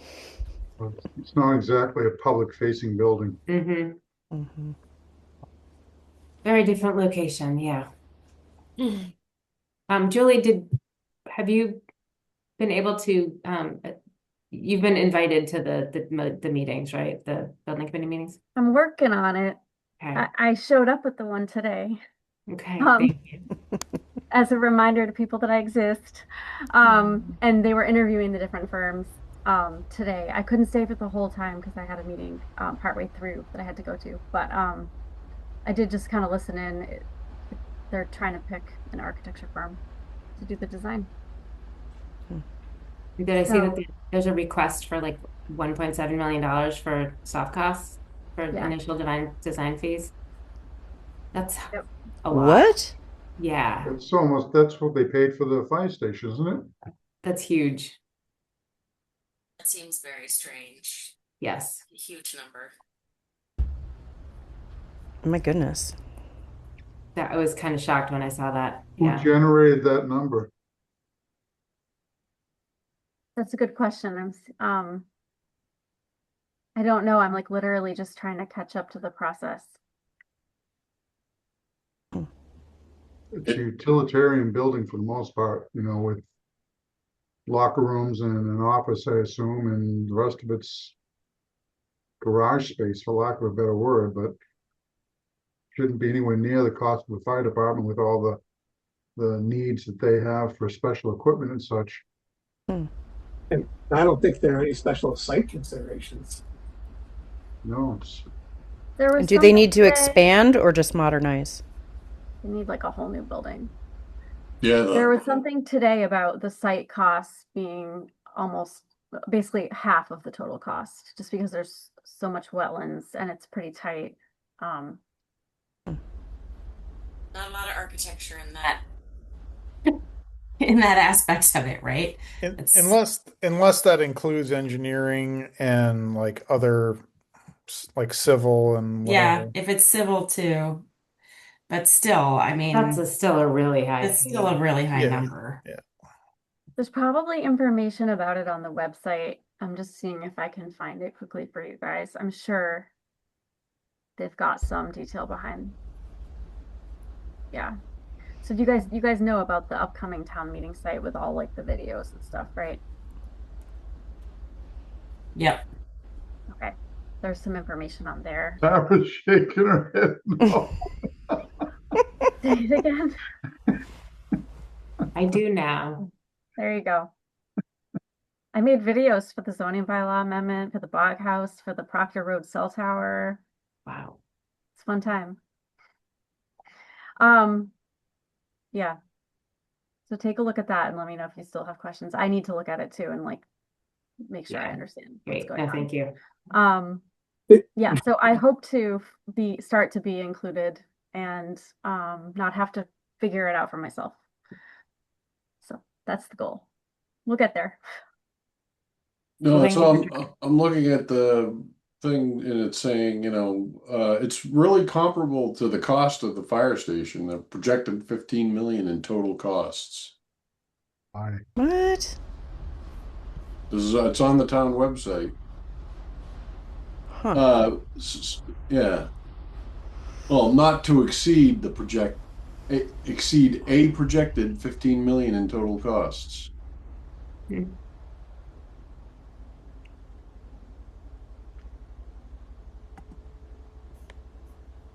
Anyways, There's a podcast, there's a video. You guys have a week.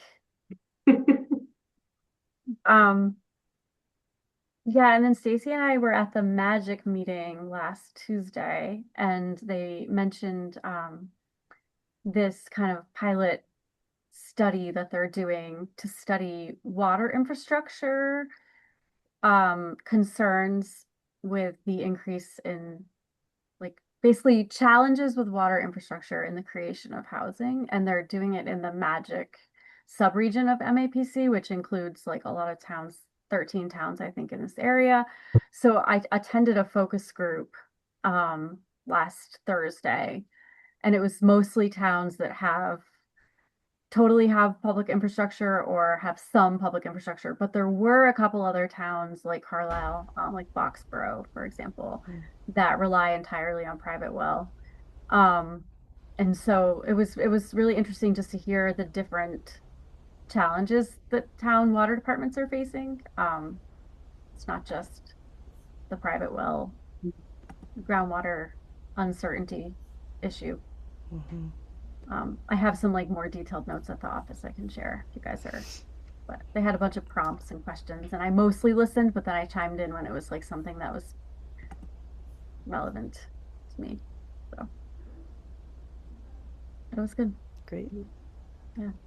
Was Kelly there? No, she couldn't attend. Mm. Yeah.